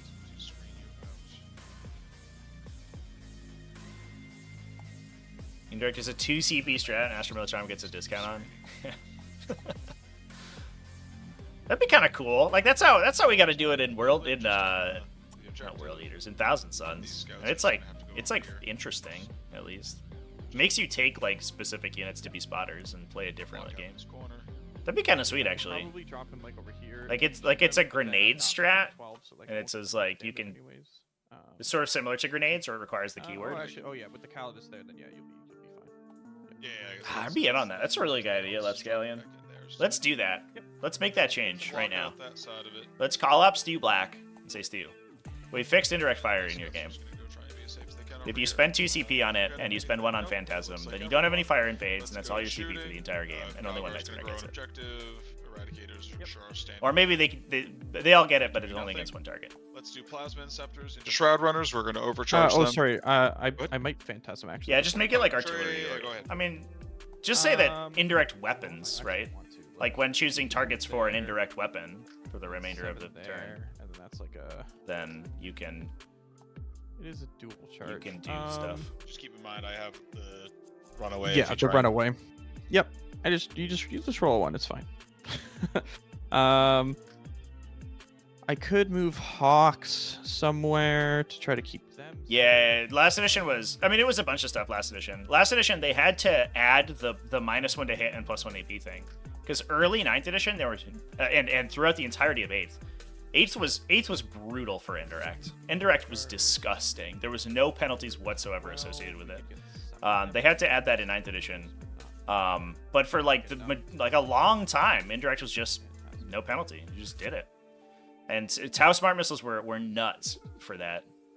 You would get full hit rerolls from Shadow Sun, right? And then there was a Warlord trait that gave you lethal hits through Boldness Victory. So you would just fish. You would shoot like air-bursting fragmentation projectors off of Crisis battlesuits. And you would shoot like D6 blast shots per model, or like three D6 blast shots per model, all of them lethal. So a unit of 6 Crisis battlesuits would shoot 18 D6, so like 50 attacks or whatever, 40 something attacks, and then they would full reroll fishing for 6s, and you would just force like dozens of saves in your opponent without any interaction whatsoever. It was like nuts. That had to get super duper nerfed. I think they wildly upcosted the air-bursting fragmentation projector. Alright, as you were. Alright, Plasma Inceptors are gonna hose Shroud Runners. Yeah, the stacking -1s helped too, though. Do I want to spend my +1 ballistic skill here? Probably. I need them to die. Sure. So, I'll spend 1 for +1 ballistic skill in AP. Obviously, they're overcharging, so every save's a dead Shroud Runner. And one of them is out of range. So just 10 shots. On 3s. To be fair, too, you also saw indirect from other factions. It wasn't just Tau. I don't want to make it sound like it was just Tau. There were a lot of factions ran indirect. I'll take it. And then Militarum indirect was super good when the faction came out. It wasn't as good as their Kazarkin combo, but it still played. I guess we can just do a few at a time. So 1's dead, 2 are dead. Eldar Flying Circus, yeah. They're all dead. I loved Eldar Flying Circus, but only because I had a really good matchup into it. Tyranids fucking trashed that army. It was so good. Well, it doesn't matter. 2 are still going to die. That's fine, though. I mean, they're not going to get shot by Wraithguard next turn. Alright, step 1 is complete. Now we're going to shoot the Centurions, las cannons into the Night Spinner, missiles into the Hawks. Okay. Las cannons. You're rolling 1s. 2 hits. Yep. And then 3s. 2 wounds. AP3, I'm not getting cover right now. I'm not within 12, so I'll just roll them 1 at a time. Do you want to roll damage for the first one? Sure. 5. So we're down to 7. I think I'm just going to Fate Dice this other one. Yeah, I'll just play Admech 6 plane. Oh my god. Alright, and then 2d3 missiles into your Hawks. That makes me sad. So that's going to be just 5, thinking about 7 because blast. All right, let's dice out these Hawks. Full rerolling because they're on an objective. Indeed. Oh, Centurions! Why are you rolling like this? 2 saves. What the hell was that, dude? 5 ups even with cover, so 7 shots, 2 wounds. 3's rerolling into 2s. Jesus Christ. Oh, these dice are not helping Flashback. So, well, that is unfortunate. Do we go into the Skyrunner here with these guys? Probably, right? You just get rid of the hit rerolls and hope your opponent rolls back the rest of the I would have liked to kill the reasonable Fate Dice in the chamber. Inceptors are going to just rinse the Farseer. They'll try. I mean, you could just roll a bunch of 4-ups and make me sad, but exactly. 3's rerolling everything. Yep. So 2 miss, 2 explode, and then this is gonna be 3's. All right, Farseer, what do you got? In my experience, the Farseer lives probably through a this. bye-bye Farseer. Bye-bye Farseer. Or actually, no, she has 5 wounds, so she's down to 1. Yeah. Oh, no, not like this. All right. All right, she's dead now. There it is. Yay! Tried. Well, we're doing appreciable damage. Whether or not that damage really matters is the question. And, I think that's all of my guns. And the problem is, I think that the Space Marines, it's too costly for the Space Marines. Like, look at this fucking dead pile here, chat. It's brutal. I will be pitching tempting target. There is still an Interceptor squad in reserve, though. Okay. So I might pick some. All we need is for all of the Night Spitters to miss all of their attacks, so Calgar can advance and charge this coming turn. And then we need Calgar to like get in on the Wraithguard unit and one-shot the whole thing. And then like we've got a game, you know? We're definitely picking up the Wraith Knight. Cool. So here's the uppy downy on the Scathach. And then we will. I wish that Inceptors could charge after deep striking, but only against Eldar. Okay. I feel like that would be fair, you know what I mean? No, we'll pick. It's only against detachments that have Phantasm. Makes sense. Okay. And then. So... Oh, and at the start of your turn, I'm going to sticky my home. Yeah, that's the dead pile, chat. Yeah. And so to some extent, like I mean, Uriel Ventress like threw himself away to try to get this. It was like an infinitesimal chance he could kill the Spirit's Ear, and if he kills the Spirit's Ear, it's like a huge deal, and he's not really doing anything in this matchup. So like, it's probably fair, right? And he sort of traded his life away kind of easily. I maybe would have preferred him to see him like play over here in this area and just like chill for the game, but it's tough for him to actually get there. But like the Centurions ingressed in last turn and got just destroyed by some ridiculous Night Spinner dice. Like 2 Inceptors just died to an overcharge. Like it's who knows. Because the Farseer's dead, so movements. Watch the All Wizard game, dude. That list rules. I don't think it's actually that good. I think we got a little lucky in that matchup, but the game I played, but it is very fun. Playing with 30 Cabal points is like definitely a different experience. But it's fine. So we'll go like this, just with his toe on it. Oh, I guess you're right on that edge. So okay, yeah, we're still good. Just need 2 Big on advance it. out of the then Hawks. The rest will just hide behind this wall. So it's still here and see. I think that guy might be a little far. So he's gonna have to be on this side of the wall then.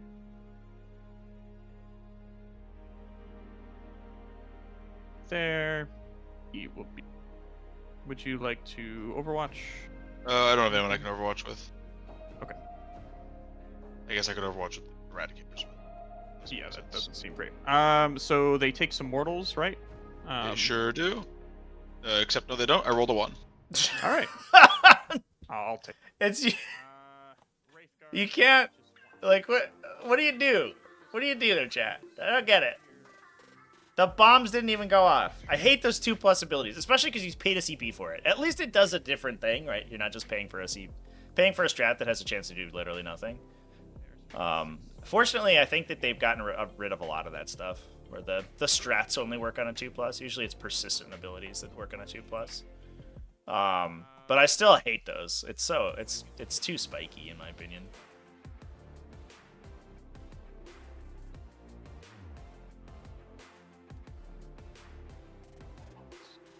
Yeah, you just the sticky, but it still sucks, right? Like D3 Mortal Wounds is like, it's appreciable on an Aspect Warrior squad. Like you could kill half the unit right there, and it just sucks that it's like only 5 out of 6 of the times. Like that's what it is. Yeah, the Blood Angel's Dreadnought is just like so crappy. Like that should have a keyword. Like if an ability has a role, it should be a keyword like it should have a rule, you know what I mean? Like it should be called like a triggering roll or something like that. And then that should be CP rerollable. Not even for stratagems, for abilities. Like I'm fine if you could reroll Gilliman and you could reroll Celestine, like I think that's okay. You know, and I think that's the thing that they want to avoid, but if you're banking a CP for your guy to confirm to do a thing that he's gonna do 70% of the time anyway, like whatever, that's mostly just inefficient for you. And then the number of times that it's like baked into your game plan and you just get cucked by dice rolls just sucks super hard. He Do I need a spawn? Or at least make failed ones repeatable. Like the Blood Angel's Dreadnought being a 2+ that you can't try again with a second Blood Angel's Dreadnought is very silly. Just move. Like if you wanted to and you could pay 300 points to try it 2 times, like, but your army was like all built around it, then that's like, you think about it. It's not like the Dreadnoughts are worthless by themselves. But the fact that it's once per round also fallible is a little silly. And then the blue swooping hawks will. The 2+ psychic, yeah. Oh, we're doing a rant? All right, chat. They changed the psychic, like the entire psychic phase, right? They got rid of the entire phase, and they got rid of all of the interactions that made that phase like an interesting mechanic to interact with. So like there were a lot of ways, and you could construct your army around utilizing the psychic phase in the most efficient way, and making sure that it mitigated some of the randomness. It was always a little random, but at least you could play around the randomness. And if you were playing a faction that was like reliant on 6+ warp charges and you didn't have any fixing for it, I mean that's on you, and you could largely build around that. And since they changed the psychic phase, they got rid of that entire interaction. So psychic tests are just straight up a random dice roll. Most of the time they're 2+, but the difference in value is crazy between a 1 and a 2. Not only do you not get the power, but you usually also take damage, which is just like nuts. And the fact that there's literally no fixing available for it whatsoever is just ludicrous, especially since a lot of times it's faction defining abilities. Like you shouldn't have to rely on a 2+ to cast a jump. You shouldn't have to rely on a 2+ to cast guide. You shouldn't have to rely on a 2+ to cast, whatever, binding tendrils. Like that's stupid. That's stupid and dumb. And Vortex of Doom. Sure, like Vortex, if you roll 2 or 3 1s in your Vortex of Dooms in a Grey Knight's army, the game's over. You just lost. You have a 1 in 36 to straight up die most of the time, and that's too random. And that's my rant. That was longer than 30 seconds for sure. But that's what I have to say about it.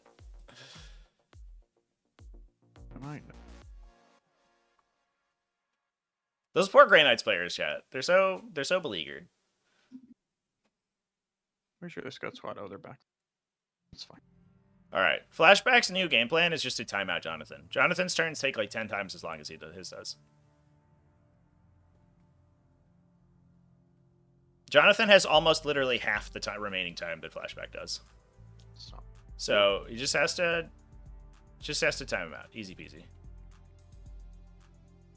All right. Don't think I'm forgetting anything glaring. So let's go into the we got range. Okay, so shooting phase then. Unless you want a rapid ingress. No, I'm good. Okay, yeah, makes sense. Don't really have to when you have Inceptors. They have like the same number of models. I guess not. I guess it's all the swooping hawks and stuff. Like we've killed a couple of the Aeldari screening units and stuff. It's not like we've done no damage. Probably should have done something with the Centurions, but the dice said no. And then we'll go with the Wraith Knight. He'll put Star Cannons into the Centurions, and then the big gun into the Inceptors. Sure. Guns. Any strats? A little silly.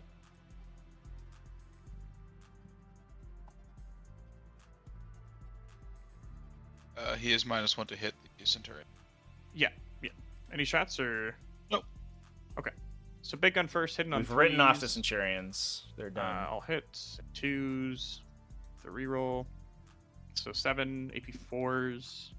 You'll get cover on all but one guy. So 3 guys have 6-ups. Ooh, I clicked on roll all dice. Oops. That's okay. I mean, there's it doesn't matter. I fail 4. Even I if fail you 4. were, So. yeah, even if you were doing it, I'll cover it. Yeah. Okay, and they're D6 +2. So. Oh, that's right. You put them in melta range. So. Yeah. It's just the. Yep.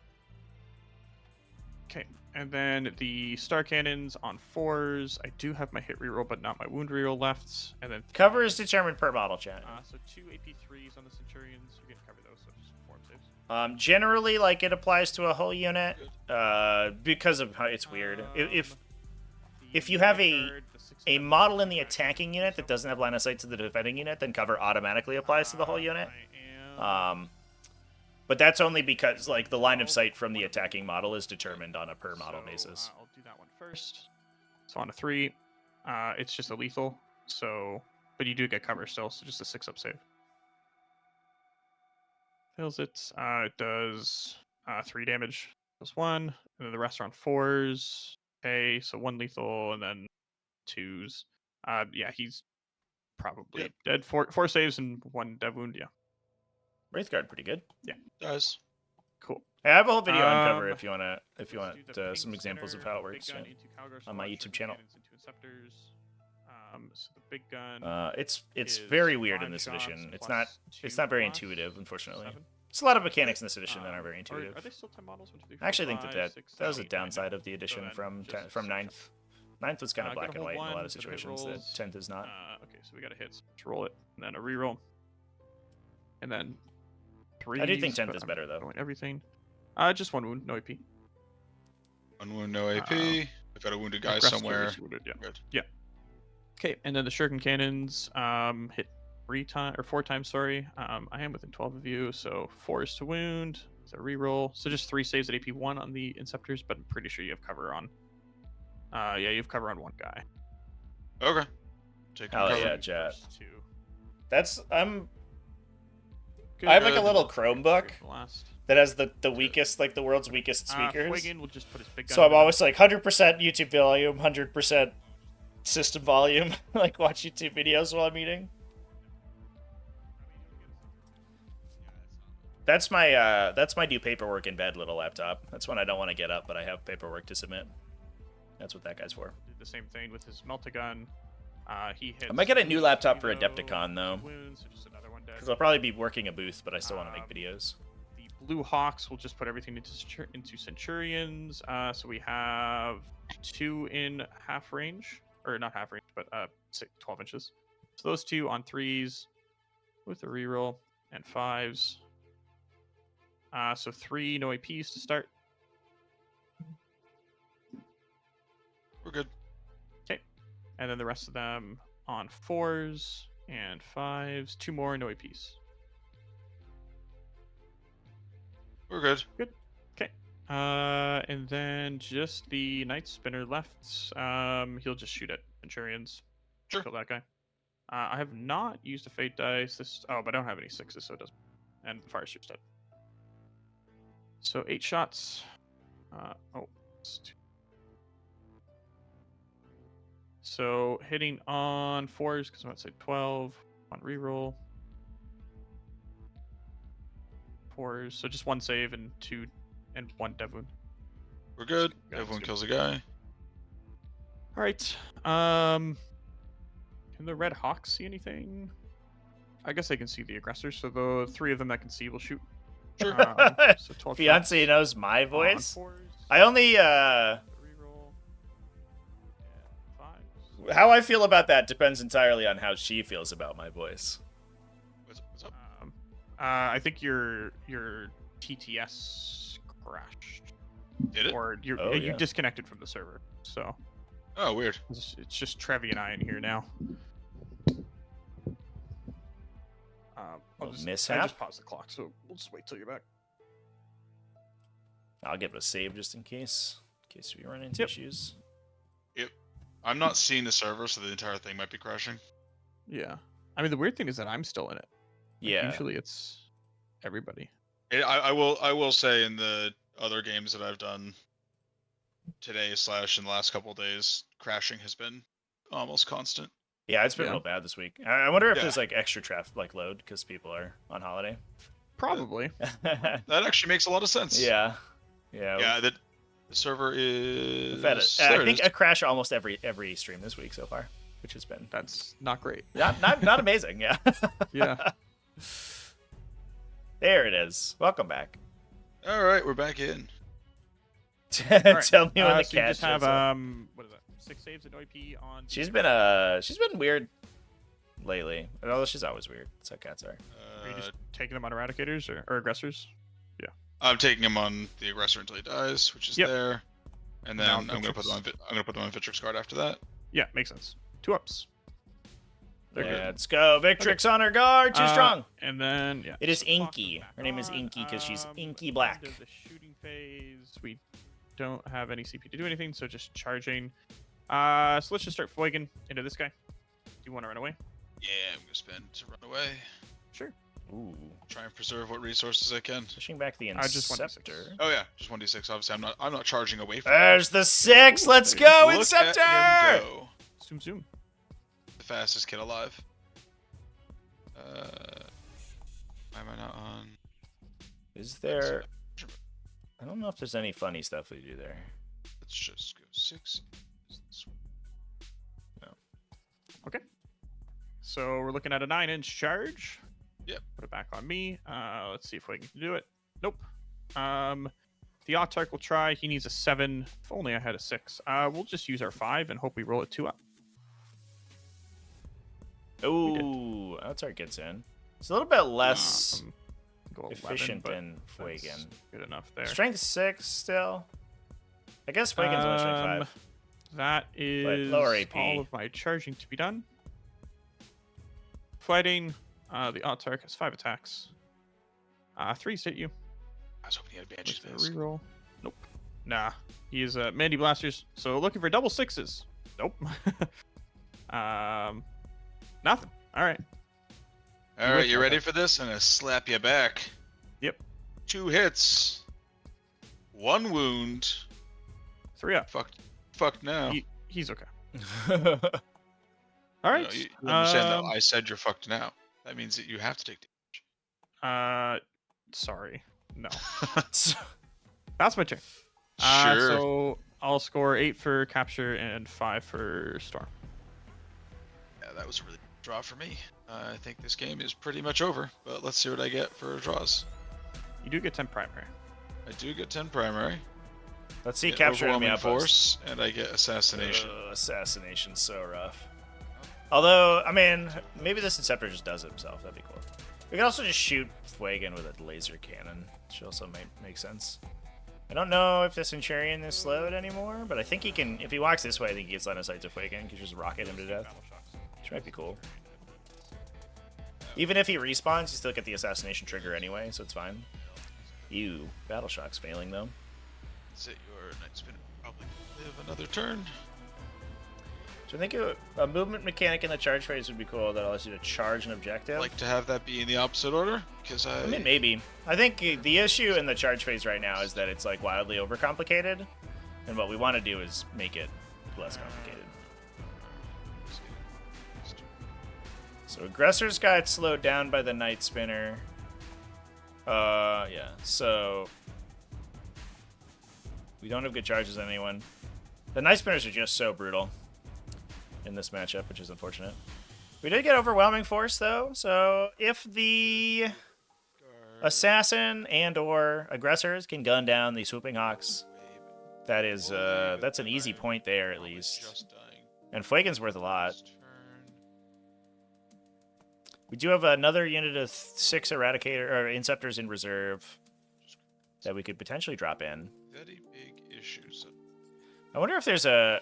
I want to measure this. I wonder if there's a line here where you can drop 9 away from that dude and shoot the Night Spinner and then go for a charge. I think we're like in the universe where we're doing long bomb charges now. And that might be a game plan that pulls their primary down, and then you can drop on this objective and steal that primary too. So you drop them to a 5er. If this Inceptor actually passed Battle Shock, it looks like, so he could actually contest Fuegan unless we see a Phantasm or Overwatch. Although I think we see a Phantasm back to this objective. But it does look like only maybe 2 or 3 Wraithguard can get back there, so that's probably fine. If the entire Inceptor unit goes there, I think it's okay. With the Wraith Knight? Makes sense.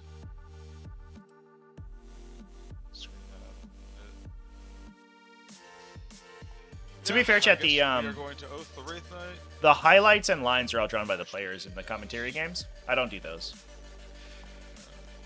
We are literally just spectating, so all of the lines on the table and stuff is always is created by them. All the objectives.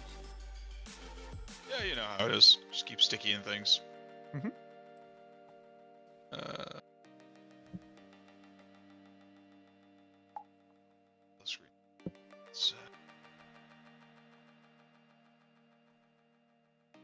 Shuffle these aggressors this way a little bit. Yep. God. Kill the aggressor squad, like Night Spinners just beat this squad. Like, I don't know what you do, right? Like, I think the only option is that you come out of reserve on your turn and go for a long charge. Because the entire power of this aggressor squad is that Calgar gives them advanced charge. Like, unironically, I wonder if it's worth keeping Calgar by himself, or even maybe putting him with the company heroes, so that he's like less of a target. In this matchup, because he's like, the aggressors are almost entirely a shooting platform in this matchup. Like, I don't think they ever really get to melee. Like, we have this boat of, like, you know, whatever this is. Like, Calgar's like 150 points, 160 points or whatever, plus a 240 point unit of aggressors, or 180 point unit of aggressors, plus the apothecary. So that's like almost close to 400 points here, and it just does nothing because one Night Spinner shot at it. It's so brutal. I think I would have liked to have seen these guys, like, in reserve or something. Just pray the Night Spinner misses every shot for sure. Yeah, Chad, it turns out, like, this platform is relatively easy to play on when you've done it for like 4,000 hours or whatever. He'll stay in melee and just try and spray down this way leaper. The one thing I wish I was better at is like camera movement. Part of it's that it's sometimes a little stuttery, just because it can sometimes like stutter on the autosaves. But yeah.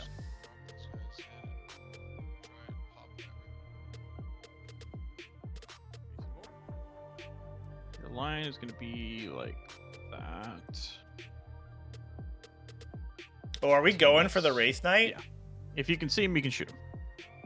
Yeah, I can. I don't have to worry about the line as much for these guys. They pretty easily. Yep. I don't. Pretty easily line up on him. Unit kills the Wraith Knight, but yeah, like, we can try. I guess we also have the wall, so. Yeah, I just think that guy probably can't see right now. The problem is that you don't really want to give it cover, because its saves are so strong. If you can get, yeah, I don't know. Like, maybe this is the line. We're just worried about this Wraith Guard because the Wraith Guard are so brutal. Poking their guns out the front, make it harder for your Wraith Guard to shoot me. Yep. That is going to be everything. Okay. Go ahead, Phantasm. Yes. So time on me. So where? All right. So line for Inceptors is like the this. Second movement phase. The line for Wrestlers is, where is the check? I would have loved to have seen this drop. I guess I don't know where the drop actually is for the Inceptors. I think they might get screened a little bit by Flagon plus the Autarch. That's basically. But this drop feels like so good to me. So we could shoot them all into aggressors if we really wanted to. We would take that objective. Yeah. Or, I mean, we could shoot them basically all into Inceptors as well. So I think we just go for the Inceptor option. So I think it's better. I think Flashback, I feel like has a relatively simple 10 on primary here. If he kills the Swooping Hawks and he kills Flagon with a dropped unit, or shoots Flagon down with a dropped unit, all he has to do is knock him. He doesn't have to kill him. And Inceptors will do that. I don't know if I like going in on the Wraith Knight, but maybe he's just like, we're gonna do the consolation prize of killing the Wraith Knight and see how we feel. The downside here too is that Calgar had to tow this objective, or tow this ruin. So now the Wraith Guard all have line of sight to him too. So his unit's probably just gonna get vaporized. This Wraith Guard unit is so strong. Diablo, I hope you're feeling better, man. Or I hope you do feel better. The flu is just fucking miserable. I had it earlier this year, and it just sucked. It just sucked. You just like pound gallons of NyQuil and hope to fall asleep until it gets better. Only move 6, yeah. Wraithguard spinner nerf? Yeah, please. So, I use it on these guys. Punch up pretty hard, but need 5s to win the Wraith, so it's super swing. Kill you or not. Actually, shouldn't kill you with them.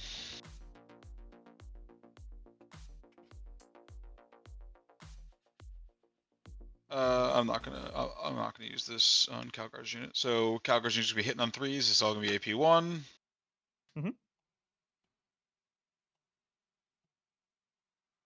So 6 AP1s so far from the Boltstorm Gauntlets. I have cover on everybody because your whole unit can't see me, so just 4. So 1 guy. Jesus, what the fuck? Grenades. This dice is like so unfortunate for Flashback too. It's just been brutal. Oh my god. All right. These are on 3s. 6 more AP1s. All right, we're finally killing a 1, couple. 2, 3, and he's down to 1. All right, and then the Kalos assassin just mooks him. Okay, and then Calgar. Oh, that's right. There's Is he in range? 4 wounds. Sorry. I guess he's All hit. close to that guy. All wound. AP2. He did. Cool. That's 3 on overwhelming force. Easy peasy. Indeed. All right, 2 Let's shots, shoot 2 my hits, Inceptor. 2 You're wounds on. into the Altark Way Leaper. No saves. Fails Phoenix Gem. Let's do it. One's gonna miss. Oh, it's 3 shots. Twin rolling. linked. 2 AP1. 4s. First one goes Fail through. 1. Don't fake dice it. I'll just roll it. Plug in a 4 here. Ah, Makes sense. Jonathon, you're no fun. Let the man get his assassination. Centurion is gonna fire its las cannon at your Wraith Knight and missiles at Swooping Hawks. Yeah, I'm like less worried about the Incarn. I think, chat. The Incarn's like still super strong, but it feels like less of a. It's if you remove One save. Night Spinners like from the Codex in their entirety, like if you just pretended that Night Spinners didn't exist, the Incarn would be way weaker. And then the missile. D3 plus blast. And B, like, I think that the Incarn, like, play counterplay is, like, a lot more interesting. There's some stuff in the game that just kills her, too. Like, you just have to consider it. But, like, the Wraithguard, you know, like, it's hard. It's so hard to kill that thing outside of very specific circumstances. So 2 of them are within 12, right? So. Oh, 2. Okay. Yeah. I'm still gonna do it. Fuck it. Yep. 8. And 5s. Okay. Okay. Pretty So good these so AP far. So 6. 4. These ones are AP4. Okay, so then AP3, so 5 up saves. So he takes 12, so he's down to. Holy 6. shit. Does this happen? Does this do it? Does what Inceptor Squad just dumpster a Wraith Knight? Let's go. Raise Oath. 5s. Oh my god. All right. And these are only AP2 or AP3, so 4 up saves. No! Jonathon, no! Alright, Stop see how making many die. exactly enough saves. But we have a last cannon, though. I feel like you wanted to die. What's up? I feel like you wanted some of them to die. All right. Yeah, Centurion. honestly, we can probably call it there. It's your time to shine. I'm gonna lose that entire unit next turn. I'm gonna lose my Centurion. I needed to kill the Wraith Knight, and I didn't. Because next turn I'm gonna lose. I'm gonna have the Inceptor dead, or I should have this Inceptor dead in the fight phase. Centurion should die to literally anything you want to shoot at him.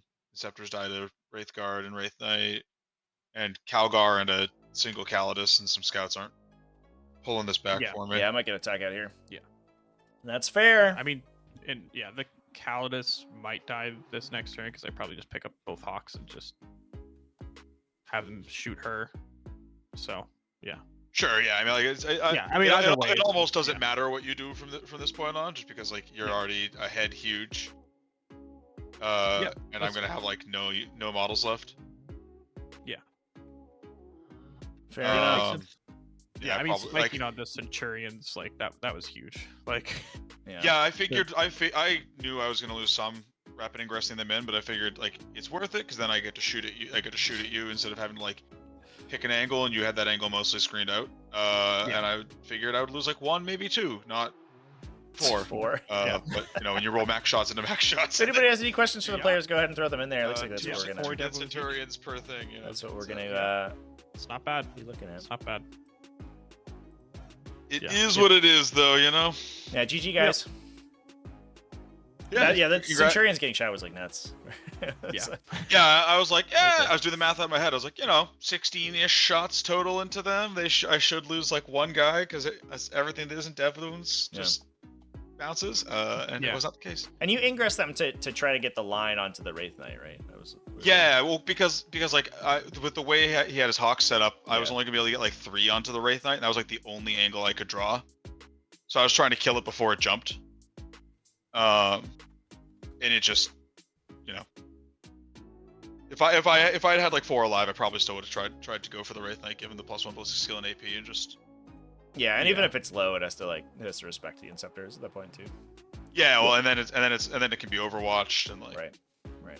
But sure. it was that was a very unfortunate play for me. I was really hoping that I wasn't going to lose the entire unit.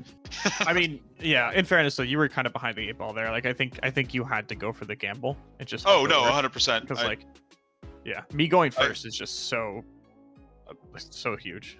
Not even. I mean, it is. It's 2 turns of shooting versus 1, but I honestly didn't really care about you going first until I bricked both my secondaries turn 1 because I just misunderstood the mission, I guess. So it's like that put me down super hard. Yeah, it's a weird one. At that point, I needed to go for like the table you plays. I ironically first came up in this, I think, exact mission, the Invitational. This one that doesn't surprise me, honestly. Discovered all that the weird interactions with like actions and end of turn. It totally makes sense. I just hadn't thought about it. I was like, yeah, of course, the objective is there, so I can use it for secondaries. Right, but it's there at the end of your turn, not end of your phase. Yeah. It's I don't. I think when they wrote Ritual, I don't believe that they considered the secondary plays, because I think that they or maybe they did, and that's why it works that way. But I feel like it should probably resolve end of your fight phase so that they should just change the wording so that it spawns at the end of the fight phase, and then so you score at the end of the turn. Yeah, it's a little silly, but it is what it is. It is. I think that I mean, it probably would have changed what happens with the Overwatch and stuff. But if the scouts had just ringed the edge of the objective over here, I think like that whole thing's fine, right? Because then the Wraith Guard can't go onto it with the Phantasm. Yeah, true. And then the Calidus just goes over and makes the objective anyway. Yeah, that's why I said, and I agreed. It was like the board state had changed way too much to fully be able to be like, well, then this would happen. We could have I think rolled it back to a state where everybody scores their points, but we're operating with the knowledge of all the dice rolls, and I think that's not. It's just unfortunate. Yeah, no, I totally understood why it was ruled that way. Like I said, that's why I was like, I'm not gonna ask for it. It's my fuck up. I'm just gonna have to play around it. Yeah, for sure. Because that was that really put me in a hole there. Yeah, it's understandable. Unfortunately. Yeah. Well. Yep. Yeah, I guess just whatever the. Do you want us to score it out, Trevi, or does it matter? Yeah, if you guys want to, just mostly for tiebreakers. Obviously for Jonathon, it doesn't matter. But if you just want to, we'll just see what you score. Yeah. Yeah. Sure. So I guess I'm, at the very least, gonna be. Unless you drop anything onto this objective, I'm gonna be holding 1 to 2 for a minute. Yeah, Hawks are gonna just go here with their pickup and redeploy. So you'll hold 1 basically, right? In the start of the next turn. Do you want to put them in a spot? Well, so keep in mind, if you put them there, I overwatch them. Yeah, they're gonna go like this. Yeah, I figured. It basically they're just gonna position in such a way that Can Space Marine player just run the clock? That's fine. Not reasonably. You can very easily do that. Like Jonathon has 20 minutes left to resolve and then 2 even battle with rounds. D3 mortals, it won't be which is more than enough time on a good day, and even if he clocks in battle round 4, primary basically, right? He'll still score passively at the end of the game. So even if he clocks out and can't make any game actions on round 4, then his round 5 is I don't think that Astartes has enough to take all the objectives and prevent him from scoring round 5. So he'll just draw things and score passively, basically. Okay, never mind. He just okay. Because your game action's still ticked out on your own clock, so he can't like run the round time or anything. That's all on his time. Yeah, probably. Yeah, clock run isn't a loss. It just stops you from being able to like make plays. Basically, you can't move units or make attacks anymore. You just make saving throws and morale checks. Yeah, they would. I guess in turn but 4, if you're on objectives, you still score the objectives passively. Yeah, well, so these are the secondaries for turn 4. So you get 5 for homers, and then we say 3 for cleanse because you just do it with Calgar squad, probably, right? Or the scouts, I guess, or scouts drop in here. Oh, I feel like a villain. Yeah, I think that is the unfortunate reality of playing a really good faction in 40k in general. And I think honestly, like, there's a way to do it which is more interesting, and I think it's that you like impose restrictions on yourself, right? So like you could play Eldar with the Wraith Knights and Night Spinners and everything, or you could play like a bunch of Howling Banshees and like there are legitimately bad data sheets in the Eldar Codex, and just like making them work is like sort of a fun and interesting question in and of itself. Actually, we'll say you can get. And I think that's like the way to find the cool plays, where you play like Aspect Warrior spam, you play like jet bikes, you play like more units with more interaction than the classic list. Do we want to say 2 or 4 for signals? Would you kill my scouts? I'd probably kill your scouts with the Night Spinners. Okay. Yeah, like the Night Spinners probably just like dump everything into scouts at this point. Power Thirst, thank you for the follow. Yeah, that's what I'm saying. Power Thirst T, I guess. Yep, I'm killing the scouts. Then I think either the scouts or the Calidus lives, basically. Yeah. I think it's 2 for signals and like 3 for behind enemy lines because it's either Calidus or scouts that just drop into my deployment zone. And sure, works for me. And then I guess just score out what you would have. You'd be getting just 15s the rest of the game. Yeah, basically.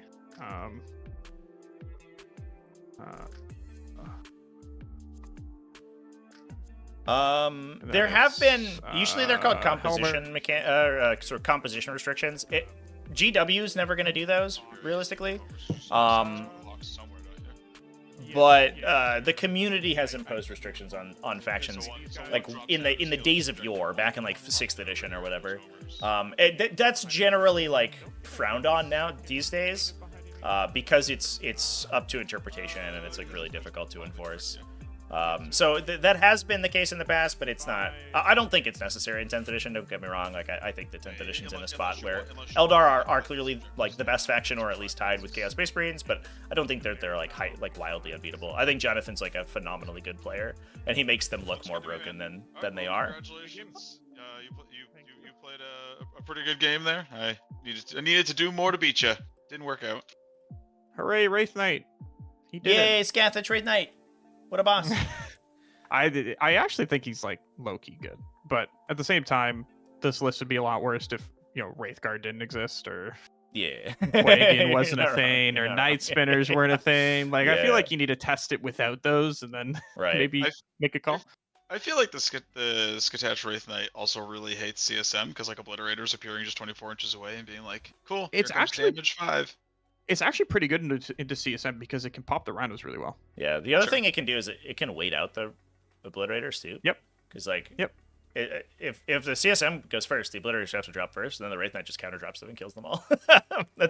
Which is what happened in the last game we streamed you against Chaos Space Marines. It was actually it's pretty good. Yeah, he just wiped the whole Obliterator unit in one go. Yeah, I don't think he, like, for a blitz, I don't think he kills on average, but, like, he kills, like, 2 or 3 of them, and at that point, one's not a problem. So it's, like, whatever. Be relevant, for sure. Yeah. Yeah, CSM's actually, like, one of the better matchups for the Wraith Knight, surprisingly. It's terrible into Eldar, into the mirror. 3 Night Spinners just, like, half health in one turn. Like, just roll some 5-ups, or some 6-ups. Really bad. Some 6s. Just roll some 6s. Easy peasy. Yeah. Like I played against Dragon Beef. Matthew is his name, I think. Mm-hmm. Or Beef Supreme. Yeah. One of the beefs. Yeah, one of the beefs. We've so many beefs. We've got so much beef. And like he just he killed the Wraith Knight or he did like 12 or 14 damage in one turn to the Wraith Knight with 3 Night Spinners. Oof. Yeah. Oh boy. The only reason I won that game is because my Wraithguard shot his Wraithguard and killed 8 of them somehow. Okay. Yeah, so that seems unlikely. It sure is. You would be correct. But yeah, the Eldar mirror is awful for it. But outside of that, it's like kind of okay. I wonder how it would be into like World Eaters. Just idiots running really fast directly at you. Well, it's actually like not. I don't think it'd be terrible. As long as like Wraithguards still exist, obviously, and Night Spinners still exist, because like you can just slow down the stuff that can reach it, right? And then, just choose where it attacks things, if that makes sense. Yeah. Hopefully they tweak Phantasm again to make it so it also doesn't work on infantry. You know what? Fair enough. Only beasts and swarms. To be honest, I just wish they would remove it so that they could actually like make our other data sheets like playable. Yeah, I agree. It's such a cracked strat. Make it work on only Razor Wing flocks. Just the Beastmaster unit. That's the only one. And only if you do. Only Aeldari keyword beast. I don't even know if they're beasts, honestly. They might. They got a jumpy guy in there. Like that unit's wild. Yeah. They must be. I'm gonna check. I have no idea. Drukhari is where my knowledge of Aeldari ends. Yeah, they're beasts. Look at that. Yeah, see, so there's still a use case. So we got one beast in there. Yeah, perfect. Yeah, perfect. The funny thing is that you can still Phantasm a monster in the Codex, because if you have a Wraithlord and you attach a Spirit Seer to it, then it gets the infantry keyword. Oh, there you go. Yeah, but Wraithlords are terrible, so like kind of fun. Well, I'm gonna pop off, but have a good rest of your night. Yeah. Thanks, Ian. Thanks for the game. We did have a question from chat. Jonathon, how are you feeling about the incoming Aeldari nerf come January? I cannot wait. I hate playing 3 Night Spinners and 10 Wraithguard. Yeah. It's so boring. Understandable.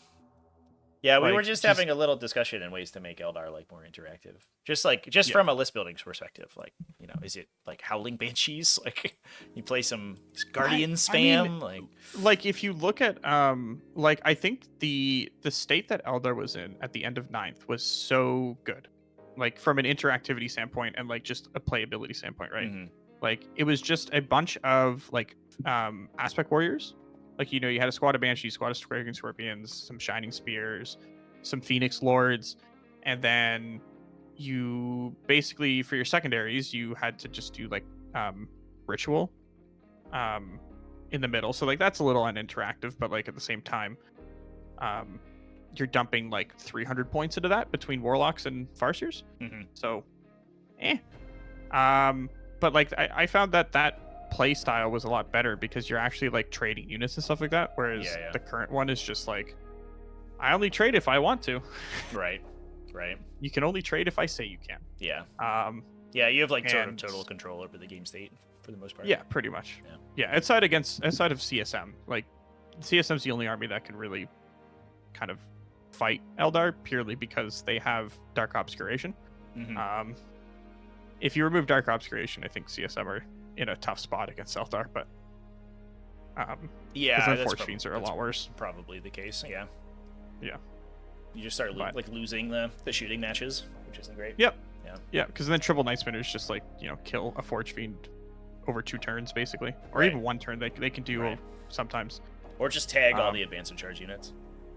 Like all your cursed or all your chosen just can't do anything. But I really just hope they're not going to, but I hope that they remove Phantasm and then we can make Banshees, Striking Scorpions, you know, Shining Spears, like they can actually give them, you know, some damage, because currently they do no damage.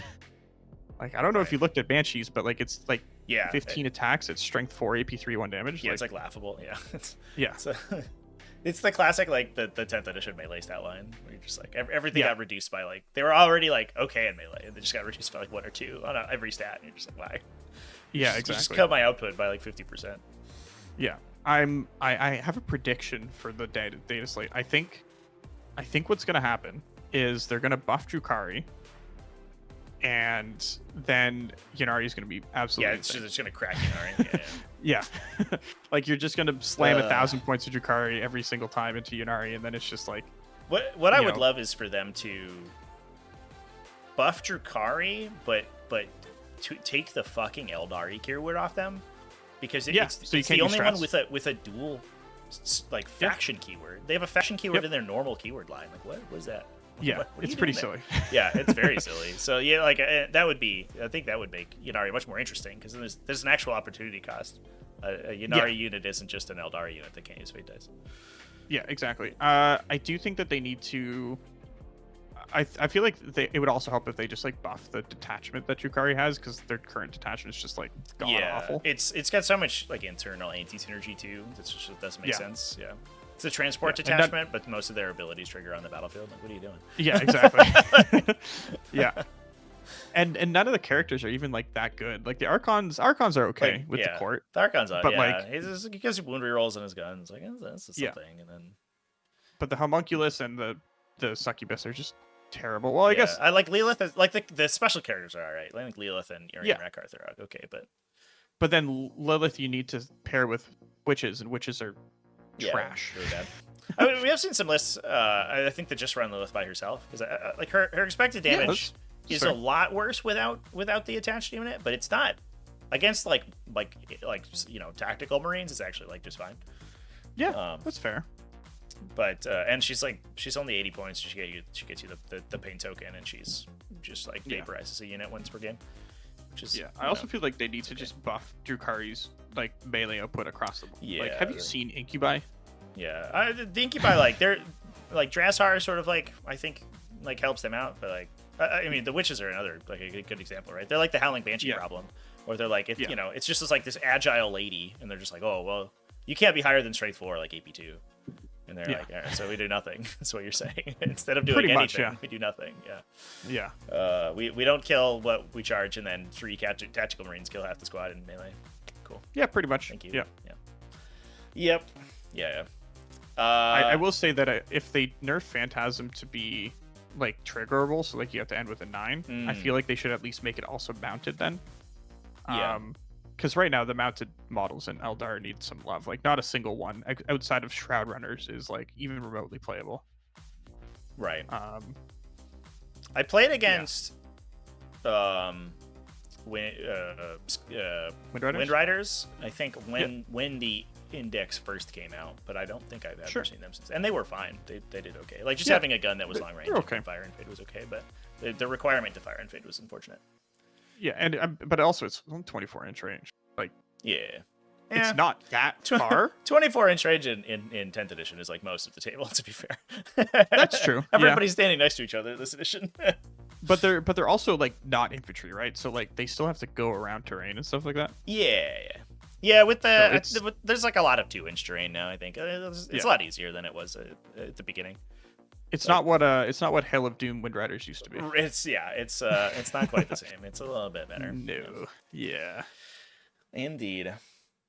Well, congratulations on taking the event down. Should have it already submitted, and we will be. I'll be in touch. We'll get you some. Cool. We'll get you some GW fun bucks, and for everybody else who is in the event, we'll be doing some raffles for everybody who completed all their games, and we'll have prizes for those out this coming week. But thank you for playing, and congrats again. Yeah, thanks. Cheers, man. All right, chat. That is going to be it for us today. Thanks everyone for watching. Huge congratulations to Jonathon for taking down the GT. Thanks to everybody who participated. This was a huge one. We had 50 players this GT, which was enormous, which means we have a big, spicy prize pool. The prize pool feeds into, obviously, prizes for the players. So both Flashback and Jonathon are going to be getting gift cards. But we also have some objective markers to give away. We have some gift cards to give away, and some other product to give away for the people who played all the 5 rounds. So if you participated, even if you didn't score highly, you're still going to be getting some, or eligible to be getting some prizes. And that also feeds into we take 10% of the prize pool and put it to the invitational prize pool. So that prize pool is looking pretty spicy because we've had some huge events this season so far. I think we're going to be looking at, probably post data slate, we're going to be looking at another GT. So once we get a better idea of when that data slate is going to be dropping, you probably hear more about that. Look, there's a lot of team events going on right now, so I don't think we're going to be running a team event for a little while in order to not compete with those guys, but we'll definitely be looking at another GT once the season updates. So big thanks for everyone for playing in this one. Huge congratulations again to Jonathon for like the 6th time for winning. And I am going to log off and go raiding. I've got a Christmas party to go to. I baked cookies for and everything. I got all in on the Christmas spirit. So I'm excited about that. I don't know the next time I'm going to be live. I have a game scheduled on Tuesday. There's a not insignificant chance I might be live a little bit tomorrow. Tomorrow, I just am sort of like hanging out. I don't have anything scheduled. But we will probably, I don't know, I might do something. Who knows? But otherwise, I expect to have a Tactical Tuesday on Tuesday, post-Christmas, Boxing Day, I guess is what it's called or whatever. And I have a game scheduled that day as well. That's going to be a Copenhammer game, Thousand Suns versus Necrons. I'm probably going to get shit on because of a Gloom Prism, but we'll see. We'll see if I can score any points in that game. And yeah, anyway, we're going to go raid. We're going to wear a Santa hat tomorrow for sure. I was going to wear a Santa hat in my game yesterday and I fucking lost it. And I just found Tactical cookies. I made them green too. They're like peppermint cookies with green peppermint. So they even like fit the scheme. I raided a channel a while ago and a guy was talking to his like girlfriend on stream. And he was like, "Oh, you remember Tactical Tortoise? It's the green channel." And I was like, the branding, it works. That's good. Just make everything green and people know who you are eventually. All right, let's do a raid. Here we go. We are going to raid Full Dave. It looks like he's doing some Age of Sigmar stuff. He has a gorgeous terrain setup over here. I don't know what is going to be streamed over there, but it's very cool terrain, so that's why we're going to go over there. Yeah, Diablo, we got to get our game in too. So yeah, let me know when hit me up when you're feeling better. I'll probably put a dummy score in for us. I don't remember when that round ends. It might be tomorrow. If it is tomorrow, I'll put a dummy score in for us, and whatever our game ends up in, we'll figure out the final pairing. Anyway, Doc Lobster is what I almost said. Doc Lobster, thank you so much for the follow. And yeah, I'll see you around, everybody. Thanks for watching. Have a wonderful holiday. I hope everybody has a great time, and I will for sure see you.